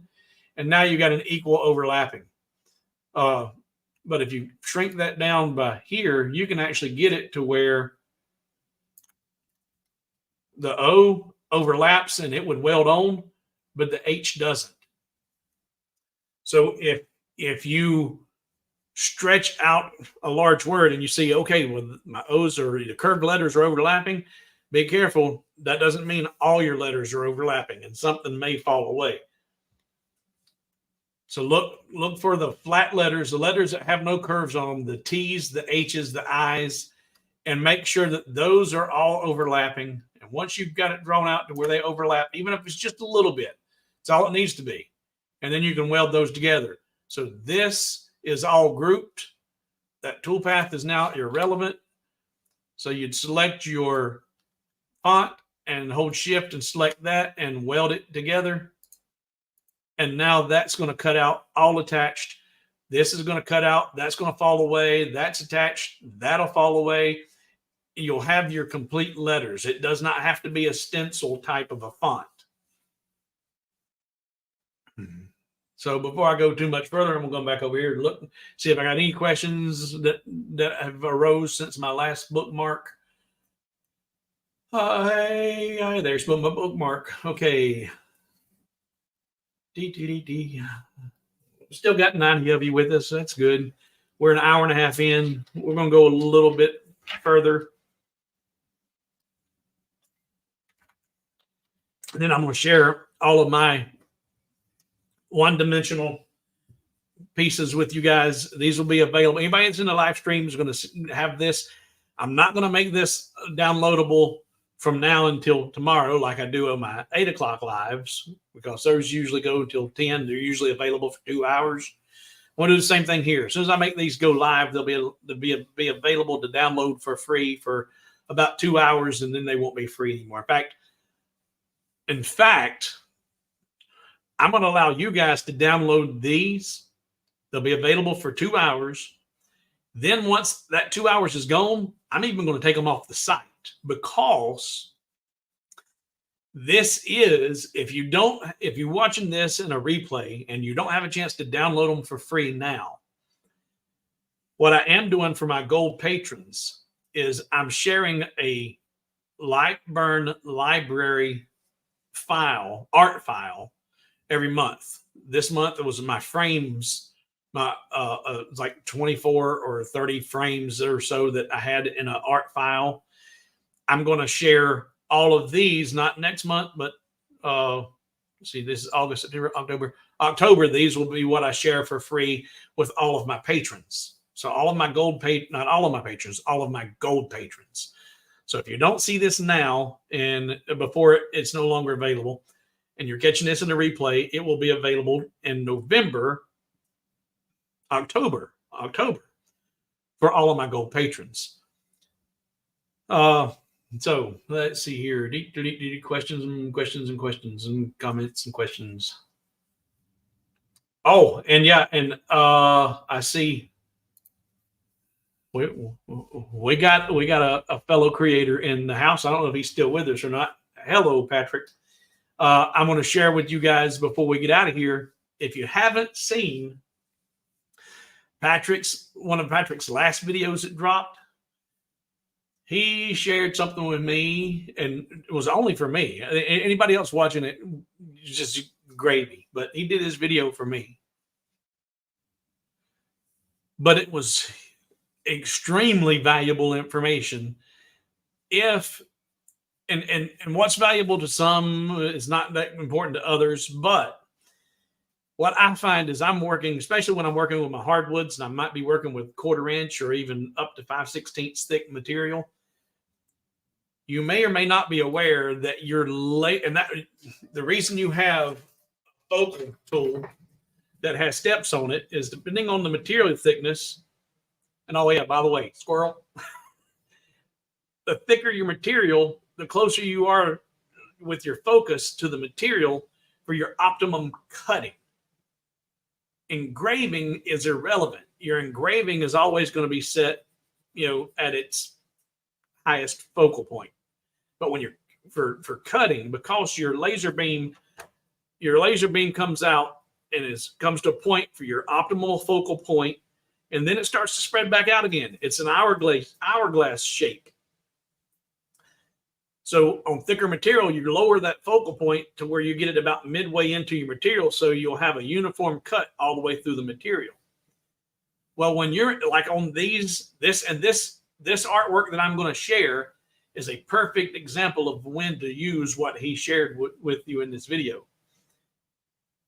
If I'm going to do one of the ornaments that has an engraving on the top, and then it needs to be cut out of a thicker material, I like to lower my focal point when I'm cutting. But you have to be so careful with your laser module that you don't bump it or shift it or move it while you're trying to change that focal point, or else you screw up everything, or you have to use cut and print to go in and get everything realigned again, which you can do. But Patrick showed in this last video how to use macros so that you can actually have the laser module locked. It's locked. The servos will be activated, so you could probably force it, but you can't, by just simple touching and adjusting, move that laser module. It'll be locked in place. So you do your engraving, you can open the lid, refocus it, lower the focal point, and then send the cut file out and have a perfect focal point for cutting using these macros to do that. And I was like, I like that. I like that a lot. The macros is so that when you want to turn on that locked servo so that it's not moved, great, it is. Or you can hit the macro and turn that off. So if you haven't seen that, in fact, just for grins and giggles, and I wasn't prepared right off to do this, but I'm going to do this right now. Let's see here. Go over here, go over to here, go over to here, go back to there. I'm going to drop a link in the description for that specific video. Let's see, where are my subscriptions? Well, I got so I appreciate all my subscribers, and I appreciate y'all. I got so many subscriptions, I need to organize them and or go through some of these and get rid of them, because some of them I've subscribed to and I ain't watched in forever. We'll just do this. There we are, done. And now there it is, macros. All right. I'm going to copy this, share this link in the descriptions, share, copy, paste. And by the time I've done all this, if Patrick's still here, he may have already done it. But I just put it in the comments, a link to that particular video. And if I'm not going to waste time with me trying to explain them, go over and watch that video. It's a really cool video, and it's helpful to prevent, if you need to change your focal point and not bump that laser around. Doing this is a crucial tip. All right. Questions and comments. And hey, look at that. Thank you, Moses. Appreciate you, brother.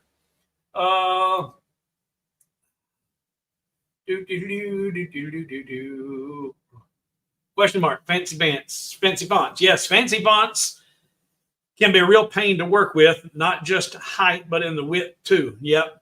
And I'm going to touch on that. That's going to be the last thing I touch on right now before we wrap this up and I make these available for you to download. Is what to look for and how you can make some of your fancier fonts friendly to use without a whole lot of work. Let's see here. Questions, comments, questions.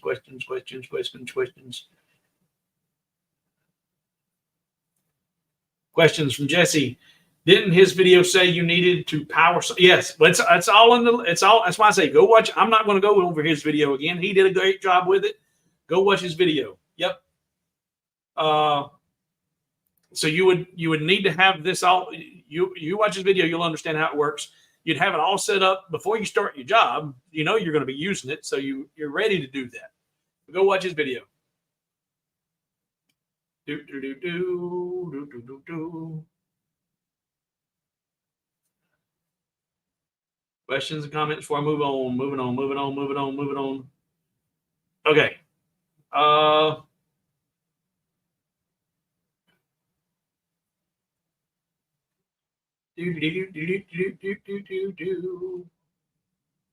right, so let's talk about some of the things to look for with the fonts. And then we're going to wrap this up on this wonderful Saturday afternoon. I'm going to mark this spot. Done, marked. And go back over here, get back to the right spot and switch.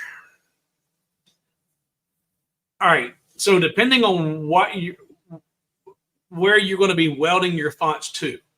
Here with this being, two separate pieces you welded to, you didn't have the problem of the inner pieces wanting to fall away.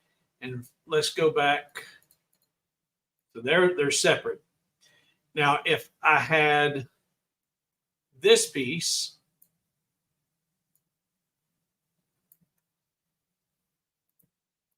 and I'm going to use the same Hobo, Control D, duplicate that, put it in the center, and that's not going to be quite right, but we'll get it close. And then I start shrinking this down. Come on.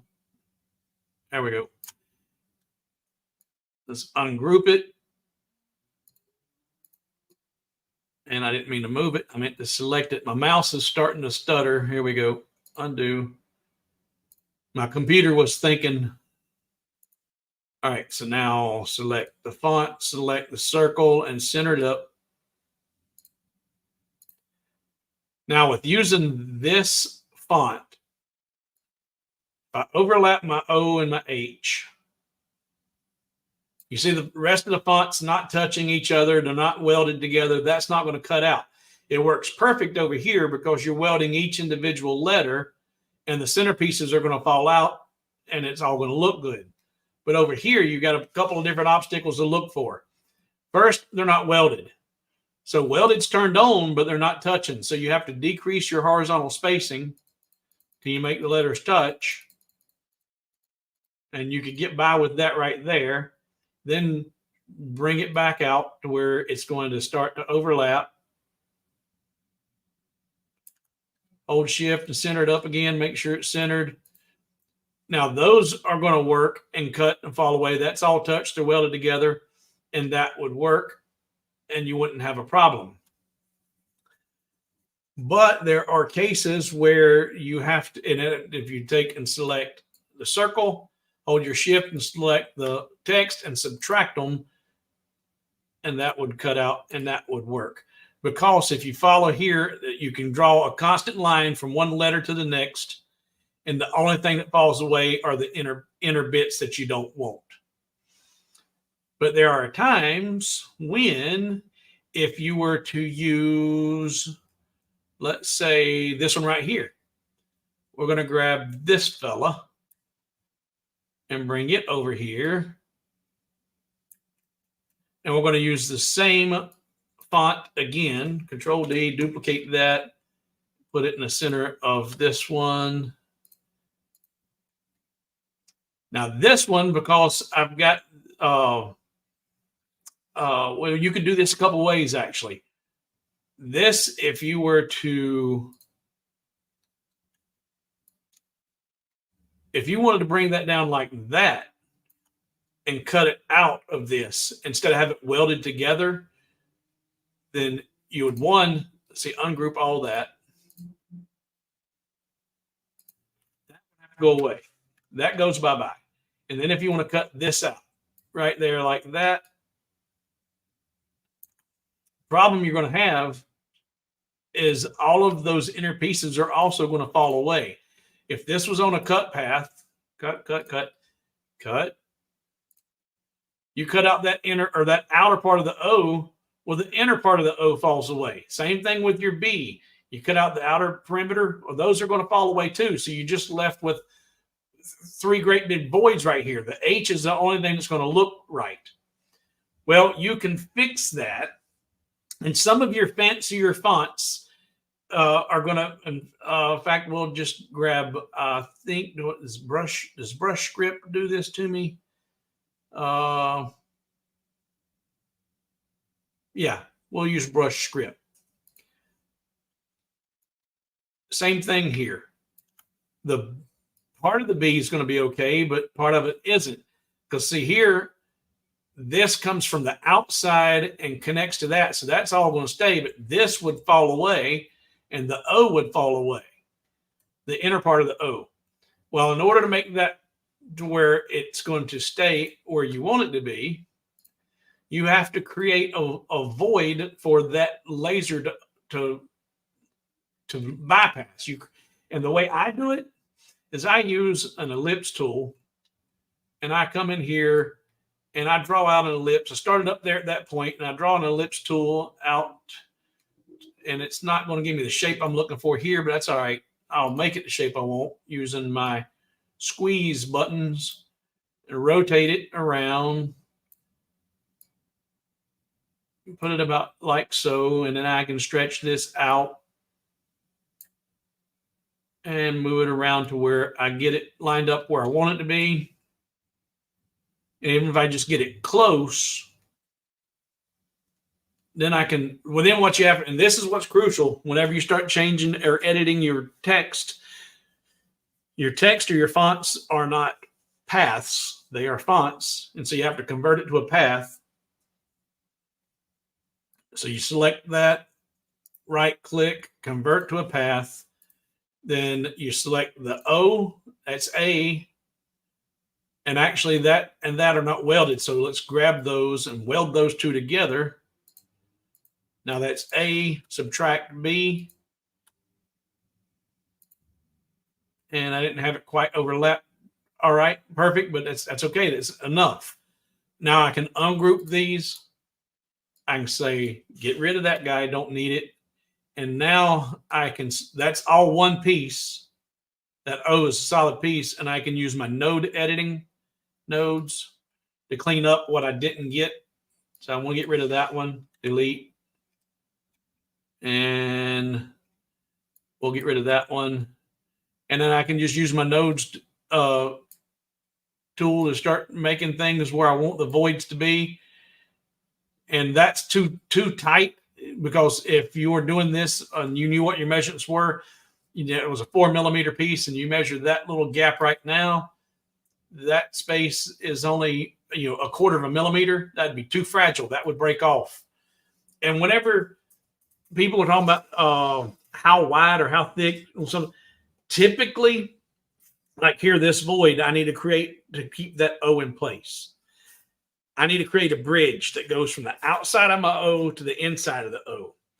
I typically want to make for me, this is how I do it. I typically make those bridges at the very minimal, the same thickness of the material I'm cutting it out of. So if I'm doing it with a 3 millimeter piece of Baltic birch plywood, that's what I want. I want a 3 millimeter bridge that goes there. That way, when it cuts out, that bridge is as thick as it is wide. And that's usually, I don't want them I don't want my bridges any narrower than they are thick. I don't know if there's any scientific proof in it that what's the best option, but that's what I find works for me. So what you would do is, if you want to know, well, how big does that need to be? You can just draw out what needs to be a 3 millimeter square and say, okay, I can position that. Oh, I position that where about in there like that, and say, okay, well, I need to have that O, have that bridge at least that big. So you can go in here and select, oh, I didn't mean to do that. Select all of these and hit the letter D for delete. Select all of these, hit the letter D for delete. And then you can change this and make it however you want it to by stretching that out and make it, but you want to keep that gap, that bridge, at about 3 millimeters. So that rounds that out, and that would work. So you can still have your fancy fonts, but create a bridge large enough to attach your inner pieces And you need to do the same thing down here on this lower B. And what I would do there is, and this is going to be, what works for you. And that right there, we want to give it a width of 3 millimeters and rotate it around to kind of line it up with that contour about like that, give or take. Group that, that's A, subtract B. And then you can play with your nodes and make that look however you wanted to. Is it grouped with something right now? Yep, ungroup that. And you can fancy those up, change your contours to give it, a more of an inward curve instead of quite so blunt. And get rid of that one. Letter D, and then round that out. Smooth that up.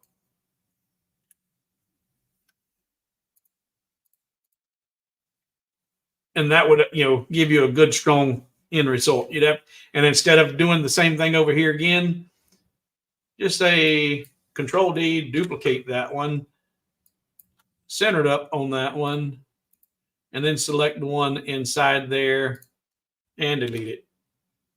And delete it. Did I delete the wrong one? Nope, there we go. And that would work. All right. Questions and questions and comments, questions and questions. More bookmark.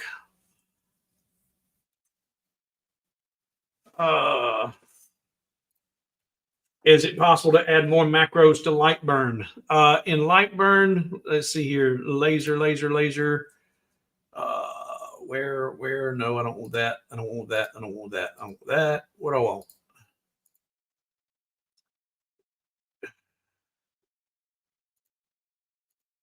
I don't have that tab open right now, so I can't see it. Laser windows. I think there was on Patrick's, I think I seen there was a place for 6 macros in there, and you can edit those, change them. I don't know if you can add any additional than I think the 6 that were there. Watch Patrick's video. It's the best answer I got for you. Watch Patrick's video. Let's see here.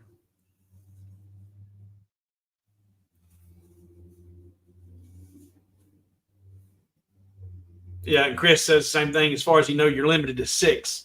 But I think if you have the Rolly laser, they have, I think, 1 or 2 macros that are already predefined. I think it was for that for your air assist. But if you don't want to use those, you can relabel them and use them. And that's what Patrick shows in his video. So you may be limited to 6. And if 1 or 2 of them are already assigned in the software from Rolly or your laser manufacturer, Patrick shows you how you can relabel them and or repurpose those macros. Can you show how to engrave complete letters like your prayer cross? That's a whole nother video. Can you show how to engrave complete letters? I don't fully understand that. Engraving the letters or cutting out those letters. I've got some videos on creating those crosses. But we're already hour 50 in. We're going to wrap this up here. And that's a whole nother. If you search my content, in fact, let me see if I can see one. Go back here. Here, no. We'll go here. And go to my channel. Ding dong, ding dong, ding dong, ding, ding dong, ding dong, ding, ding, ding, ding, ding, ding, ding, dong, ding. Yeah, I've got a whole bunch of videos. If you go to my video and video content, switch over. And here are 5 different videos showing crosses. Amazing Grace lyrics cross, the 316, John 316. That one's not so much. This was a different take on the Amazing Grace cross. Those videos may answer your questions. If you don't get your question answered by those videos, send me an email. Turn that off. Don't want that. I want that. And then, well, I need to make one that just has my email on it, but there it is.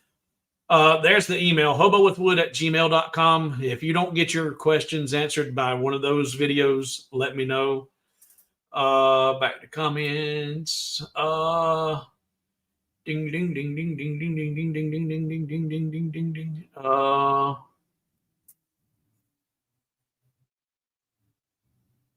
Questions. Stacy, have I told you lately that I love you? Not in the last 24 hours. Thank you for sharing these LightBurn tricks. It makes my life so much easier, not to mention having the replayability. Yep. Well, I appreciate you and your support, your loyalty, your support, and just it does mean a lot. And like I said, I'll have these. I'm going to share this, make these available for you guys in just a few minutes to download for a couple hours. Chris says it's in the console tab. Let me go. I thought I had my console open. Maybe I don't even have console. Oh, yeah.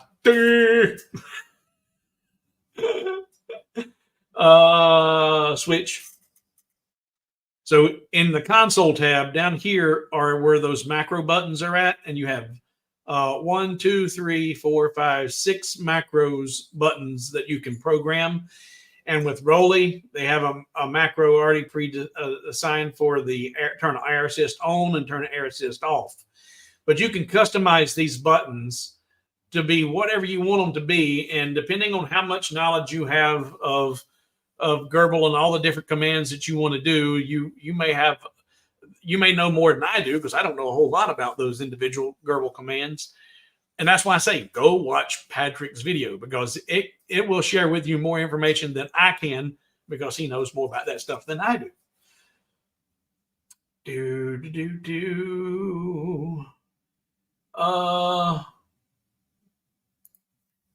When you lower the focus for your cut, do you need to adjust? No.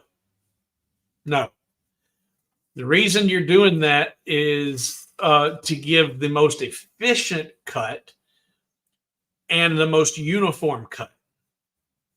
I've told some of you before, you can see how the laser beam does not come out of your laser in a column. It does not. And the thicker the material you're cutting, the easier it is to see that it's not a perfect column of light. Because if you have your laser focused to the surface and you're trying to cut out a thicker 1/4 inch or a 1/2 inch piece of material, once it cuts out, if you take that material, say you cut out a perfect circle, it should come out and you flip it over and put it right back in. It won't. Because the thicker that material is, the cut is going to be, be probably like that. Because it's going to be a perfect, as tight as it can be at the top. But as it cuts through material, your laser beam is spreading.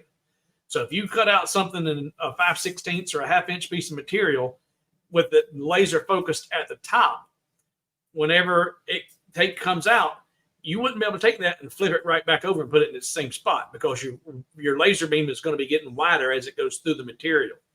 So by lowering your focal point and lowering the optimum spot size here at the middle of your material, then that's going to give you a wide beam at the top, and then it's going to be giving you it gets narrower as it goes through, but then as it goes back down, it gets wider again. So it gives you a uniform curve all the way through the material. And it gives you your optimum cutting power, because that power is focused down inside instead up here at the top. You'll cut through it quicker by lowering that focal point.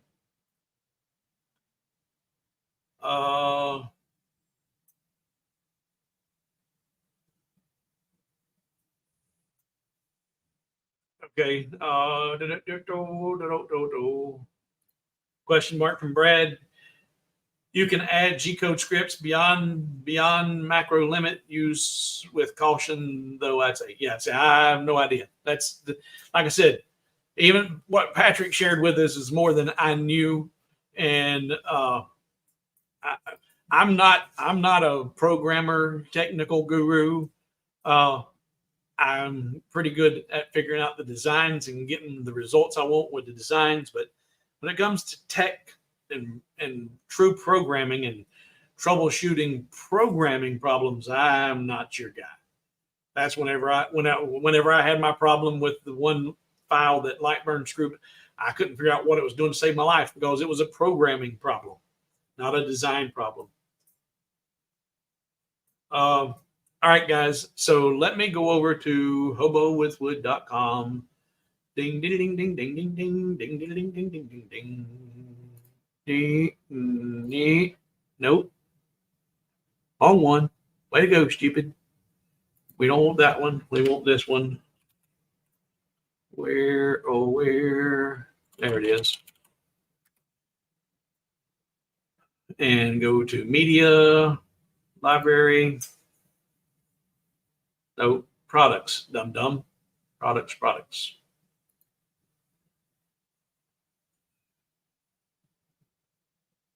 Edit. All right, so like I said, this is going to be available for a short period of time. So if you're watching this on a replay, sorry, you need to make sure you're subscribed to and notifications are turned on so you see these when they come available, because some of my files, they'll be out there.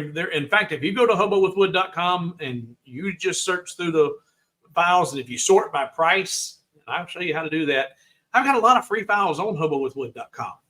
But right now, what I'm getting ready to make available is this right here, which is the collection of all 12. Get rid of all of that, delete, go back to art library, this group. I got 12 single layer pieces, 2 that are the dog print and one's the Jeep, some snowflakes, some snow globes, one sign. But these are going to be things that you can do with all the techniques I just showed you. And it's going to be available on hobowithwood.com. Let's see, save draft. Let's see, preview. All right, I didn't add a file there, so let's close that and go back to set product image to that and save update, preview. I'll make sure I got all this right before I tell you go get it. Preview. All right, so there's the preview. You can see all 12 of them, and then you'll be able to download, and the file is free. I need to change the category. Done. Digital files, digital files. And now save and publish. All right, so now if we go to hobowithwood.com.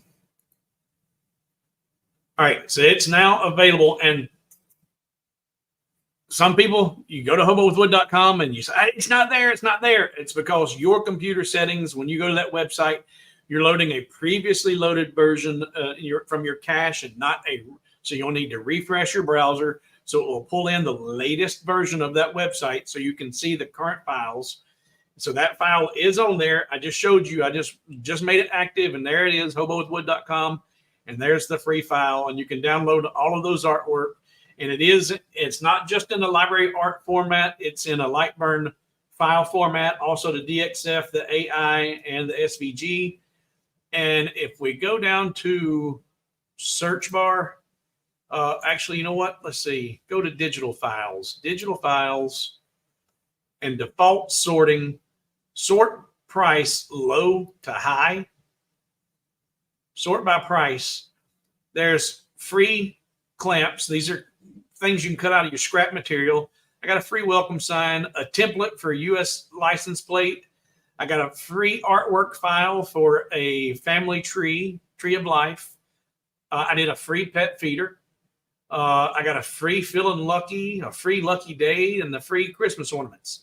There's 8 different files you can download for free just for fun and giggles. And some of these have videos that go along with them. There's a pet feeder was one I designed live on YouTube. Switch back. So banners, brand. Nope. Banners. HoboWithWood.com. There we go. There's the website, HoboWithWood.com. And that file is out there now where you can grab those 12. I've already done the hanger, the hole, and the little for your ribbon to hang it. It's ready for you just to insert your custom names and or years. So those will be available for probably 2 hours. It's now 5:05, so 5 at 7 p.m. Eastern Standard Time. 7 p.m. Eastern Standard Time. I'm going to take those off of my website. They will not be there for download anymore. They will not be there to purchase because, let's see, this is August, September. In fact, let me just show you this. Right now, if you were a gold patron on Patreon, this month I shared my frames. Where there it is.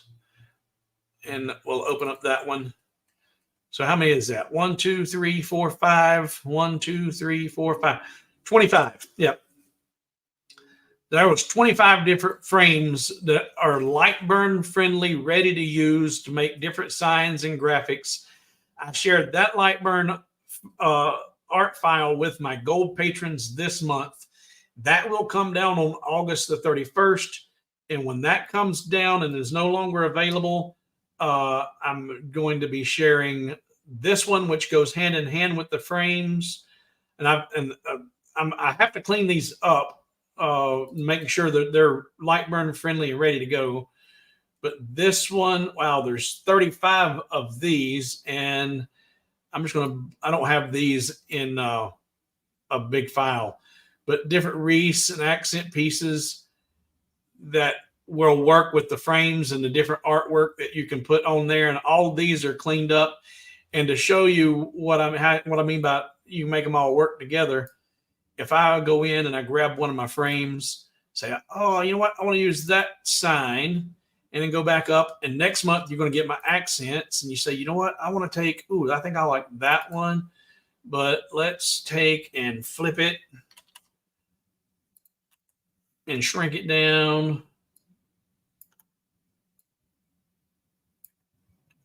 And I don't know about these actual choices for this artwork. You say, well, you know what? I'm going to double that, duplicate it, and flip it back over and put it back up top. Center those up, group them, center them up in there. And then I can add, and actually it needs to be centered, period. There we go. And then put in whatever funny saying you want to put in here. And then that quick, you just created a neat little frame, or a neat little sign, I should say. But these accents, you say, well, you know what? I didn't like that one, but I like that one. And maybe I don't like it that tall. That's okay. Just shrink it down. You can change its aspect ratios. Flip it over. That one we're going to put that one at the bottom. And you say, well, you know what? I just want something different at the top. I want that one to go at the top. Okay, fine. We'll put a point at the top, but it don't need to be like that. We'll shrink it down.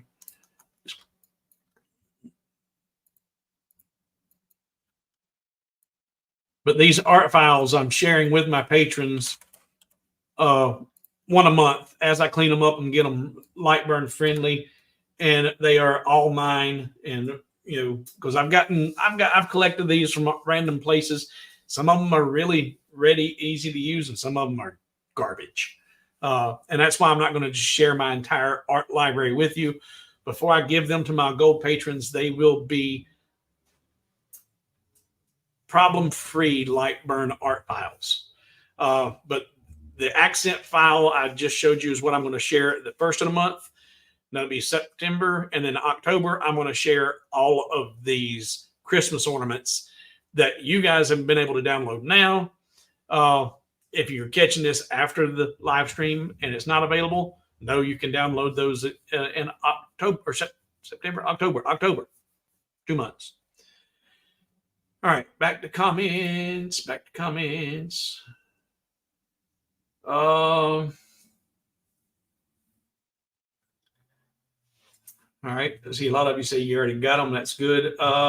Question mark from, it was the art library files I was referring to for a different color layer. Yeah, and there are some creators out there who share LightBurn library art files. I am sharing. I don't know if I take that back. I started saying I'm sharing them as an art file with my patrons. I don't know if I did it with the patrons or not. I may have done it. The patrons may have gotten it as a LightBurn art file instead of as a graphic. And that's there is a difference in the way that LightBurn saves things, folks. Whenever you're in LightBurn and you create a piece and you save it to a LightBurn art library, it is not the same format as a file, a LightBurn file, a design file. So you have to be careful with that, with the way you get, because I've had, and that's, Chris, that's where I've had some people with confusion, like, I downloaded it, but I can't open it. That's why you can't open it. You have to import it as a LightBurn library and then open it, because they're trying to open an art file as a design file, and you can't do that. So it gets a little bit confusing, and that's why I try to keep everything as uniform as possible. Try to.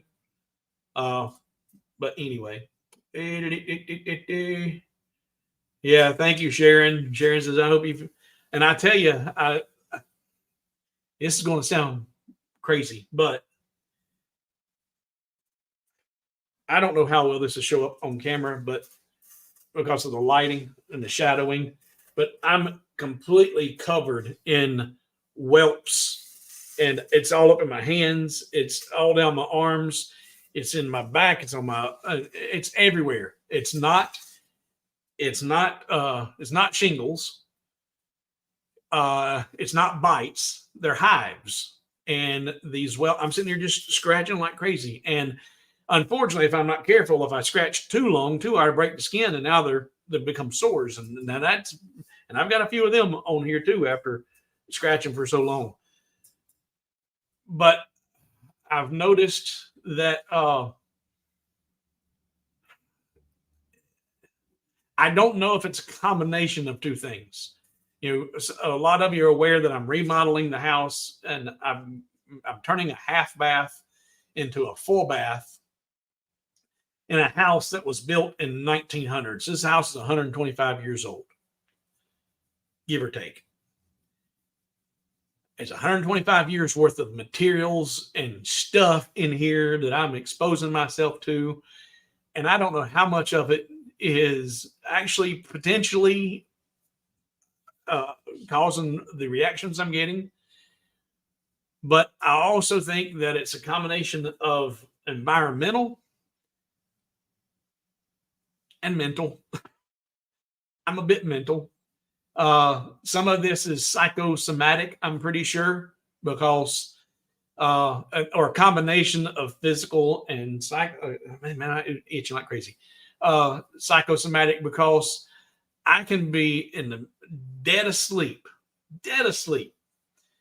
and I wake up and my hands are completely asleep. It feels like, well, you know how when a body part goes to sleep and you got the needles, the tingling and all that? Well, my hands will be completely numb, completely asleep, and the tingling going on, combined with the itching everywhere and the whelps on the bottoms of my feet. And that'll be from a dead sleep in the middle of the night. But also the other, I mentioned in a few of the streams, when I had my strokes in the middle of the night when I was asleep. And what the doctors told me was, but you know, at night when you're resting, if you're having circulatory problems, if you're not getting the right blood flow, your body will begin to shut down from your extremities, and works itself out in. So try to keep as much of the blood flow to your central core. Well, with my hands falling completely asleep, I'm thinking now, hey, well, maybe I'm having a circulatory issue. I'm not getting the blood flow to my hands. And that's why they're falling asleep in the middle of the night. Well, I was having the same problem they said, or they think, with my brain. I wasn't getting the proper blood flow to the brain, and that's when I was having the strokes in the middle of the night. So I don't know how much of it's physical, how much of it's mental, how much of it's physical, circulatory, or environmental. But we got to do what we got to do. And right now I'm doing what I got to do because I've got to do what I got to do. And if it kills me doing it, so be it. I won't have to worry about it no more. Thank you all for being here. Thank you for hanging out. We're going well over 2 hours, and I appreciate everybody's support. In fact, just for giggles, if you're still here, I'm going to jump over here to YouTube and see how many people joined up memberships in this stream. We were at 34 when we went live. Let's go over here. I seen a few of you jump on there. YouTube Studio, YouTube memberships, refresh. Well, it's not recognized them yet. I seen a few of you. Man, burns. It itches and burns at the same time. YouTube's not recognizing those who have signed up today. I know a few of you did, several of you did, but it's not there yet. Wow. And for you old timers who have worked with an old pink insulation, fiberglass insulation, you get your hands in there and you get that exposed to your bare skin, those little pins and needles. Well, that's kind of what this feels like. But I don't have any of that insulation in this house. So it's not anything like that. I don't know. Boy, it looks rough. If I seen me, I wouldn't want to be anywhere around me. How do you sign up? How do you sign up? Okay. Go back, go here. And crafting with Gene, I did not see this myself until I went live today. And so I'm going to show you, let's see, Hobo with Wood, your channel. And we'll pick this one out and we'll mute it. It's muted. All right, so switch. So this is the live stream that you're watching right now. If you come right here to join, when you click on that join button, that's how you can become a membership or join the membership here. I've got it. And if you haven't been made aware of, if you're late to the stream today, it's $9.99 a month. And the reason I'm doing this is YouTube sent me an email that said, turn on your memberships and we will send you up to $2,000 in addition to the membership money. And the way it works is by turning on the memberships, just turning them on, they say, yeah, I qualify for $1,000 spiff. Done. But for the first 100 people who become members on YouTube, they'll send me an additional $10 up to another $1,000. So they're saying they will send me $2,000 if I have 100 people sign up for memberships over a 90-day period. And I want to take advantage of that. But in order to do that, and for my supporters to get their money worth out of it, what I'm doing is, if you sign up and do a 3-month commitment at $9.99 a month, after 3 months, I'm going to send you one of the new Hobo Nation t-shirts. It'll be a Hobo Nation, and I'm going to do a couple different designs, and I'll have you guys vote on it, what it'll actually be, and the majority rules on what the end result will be. But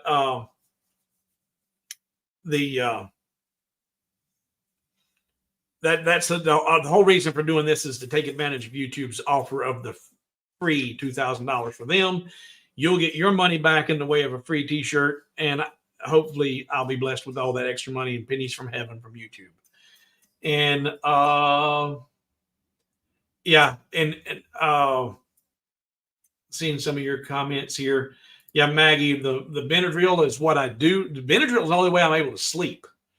The Benadryl, unfortunately, though, it knocks me out. So I was not able to take any Benadryl an hour or two before going live. So I went live at 3. So I didn't have any Benadryl prior to noon today because I needed to be alert and awake for this. But as soon as I get off here, I'm going to take my Benadryl. And unfortunately, I'll be out again until I wake up with my hands tingling and itching and scratching and take some more Benadryl. And that's how I've been surviving. In fact, the other night I woke up and it was about 11:30 or 12 o'clock at night. It's kind of cool outside, and I took advantage of that to go out and cut some grass while I had the opportunity. I'm in the middle of the city. I got plenty of light, and I use an electric mower. Doesn't make a lot of racket. So I went out and started cutting grass at midnight. But yeah, these are like hives, and I think, like I said, they're partially psychosomatic and or environmental. I've had hives several times in my life, and they're usually stress related. Whenever I get super, super stressed, I'll get hives. Never had them like this where there's itching like crazy. The whelps, I'm used to that with hives. But these itch like sticking your hand into a big old bundle of the pink fiberglass insulation. It's terrible. And I've tried a couple. I haven't tried the oatmeal. I do use some different lotions and stuff like that, but I have not used the oatmeal. I'll have to look into that.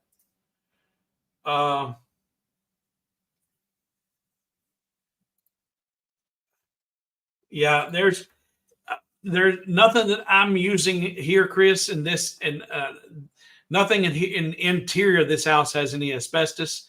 Some of the older, the exterior used to have the asbestos shingle siding on it, but that's long gone, and there's no asbestos. There was no insulation in this house at all originally, but about 5 or 6 years ago, the church that was in here previously, they used one of those big blowers to blow in some insulation, and it's white and it looks like cotton, and it's just real fluffy, and it's not like the fiberglass. I don't know what it is, but it's one of the more recent environmentally friendly and less problematic insulations. And yeah, the Benadryl I use, it just puts me out.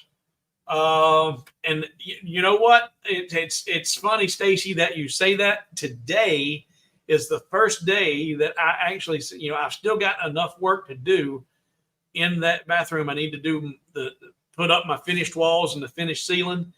And I've really, really seriously gave it some serious contemplation to the Tyvek suits. I because of how bad this is getting, I don't think it's all stress related anymore. I do believe that it has to be some environmental. So I'm thinking about that seriously about a Tyvek suit. Crafting Gene says not showing up for me. Yeah, now someone did mention, depending on what you watch, I think Chris said that if you're watching from a mobile, from a phone or something, you may not see the join. You can click on the subscribe button. Mustache. And see it. But yeah, it's there though. You may have, and I appreciate you going to the effort. Different browsers will show it up differently. Carl says have the Hobo Nation on the back, and let's see, have the Hobo Nation on the back and Hobo Nation small on the front, like at the pocket height. And I thought about that. I thought about doing a 2-sided piece and then maybe even having the website. But the problem with that is honestly, it's just cost. It doesn't matter how big or where I locate it when I do the screen. That'll be 2 screens. Right now I'm getting by with 1 screen, and sets up, creates one screen, puts a t-shirt on there, puts the screen down, does the application, done. Doing front and back, it's going to be 2 screens. And if I do, different size font, for like the pocket size up here, or this or that, it just gets into more cost. I'd have to check with my screen printer about what that ultimately would be. But I like to do with all things, I like to do the KISS method. So we'll see. And I will, like I said, I'm going to have probably 2 or 3 different designs and then let you guys vote for them within the next 20 or 30 days. Because like I said, it's going to be 90 days before I'll be at the point where I'm shipping those out.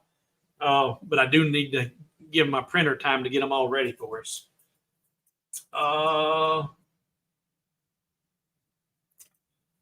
Old trick, I put 1 cup of bleach in your bathtub water and soap takes the itch out of.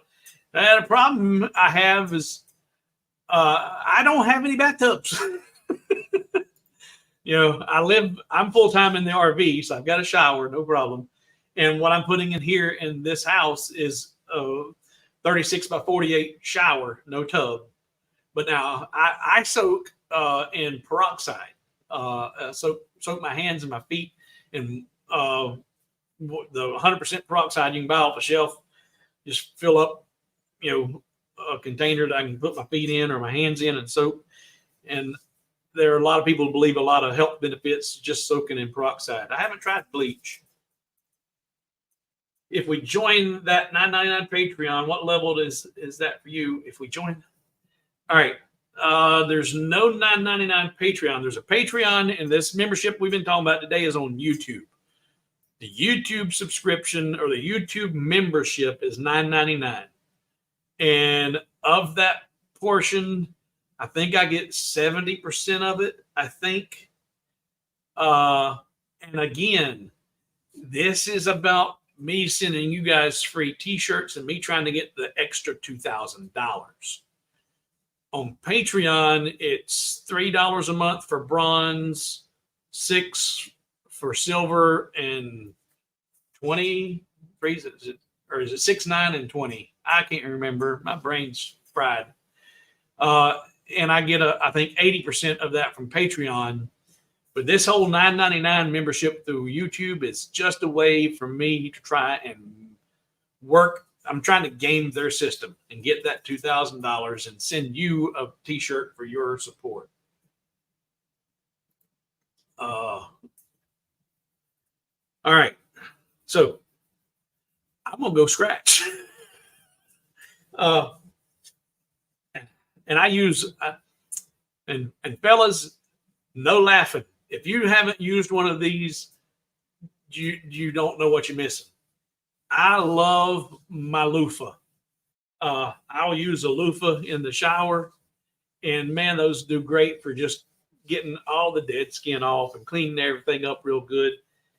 But in fact, I showered just before going live, and it itches and burns and itches and burns. And I tried the different lotions, and I haven't tried that oatmeal lotion. And I'm familiar with the Aveeno oatmeal. But this is almost like, if you didn't know no better, you'd almost think it was like poison oak or poison ivy. It's that big and that just spreads everywhere and itches like that. I can't think of anything that would be in this house that would be still alive after being in dormant so long and then have this reaction. I don't know. Anyway, thank you guys. Thank you for being here. I'm going to get out of here. I hope you have a good weekend. I hope things get better for me and all this goes away and I can get back into a regular schedule with the videos. But if you haven't got those files, jump over and grab them now, hobowood.com.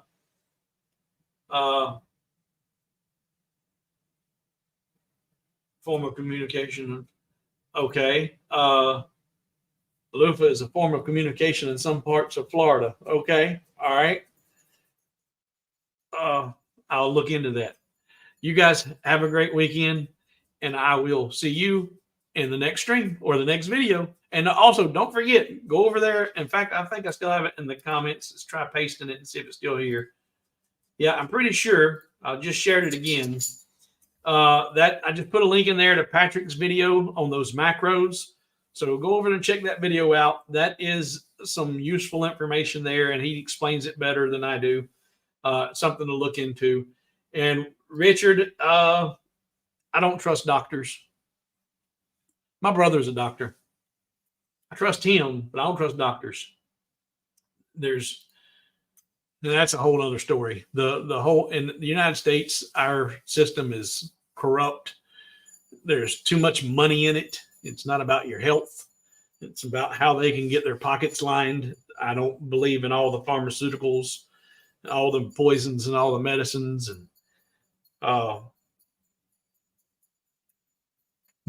another subject, another time. Guys, I appreciate you. Thank you. And we'll see you in the next stream or the next video.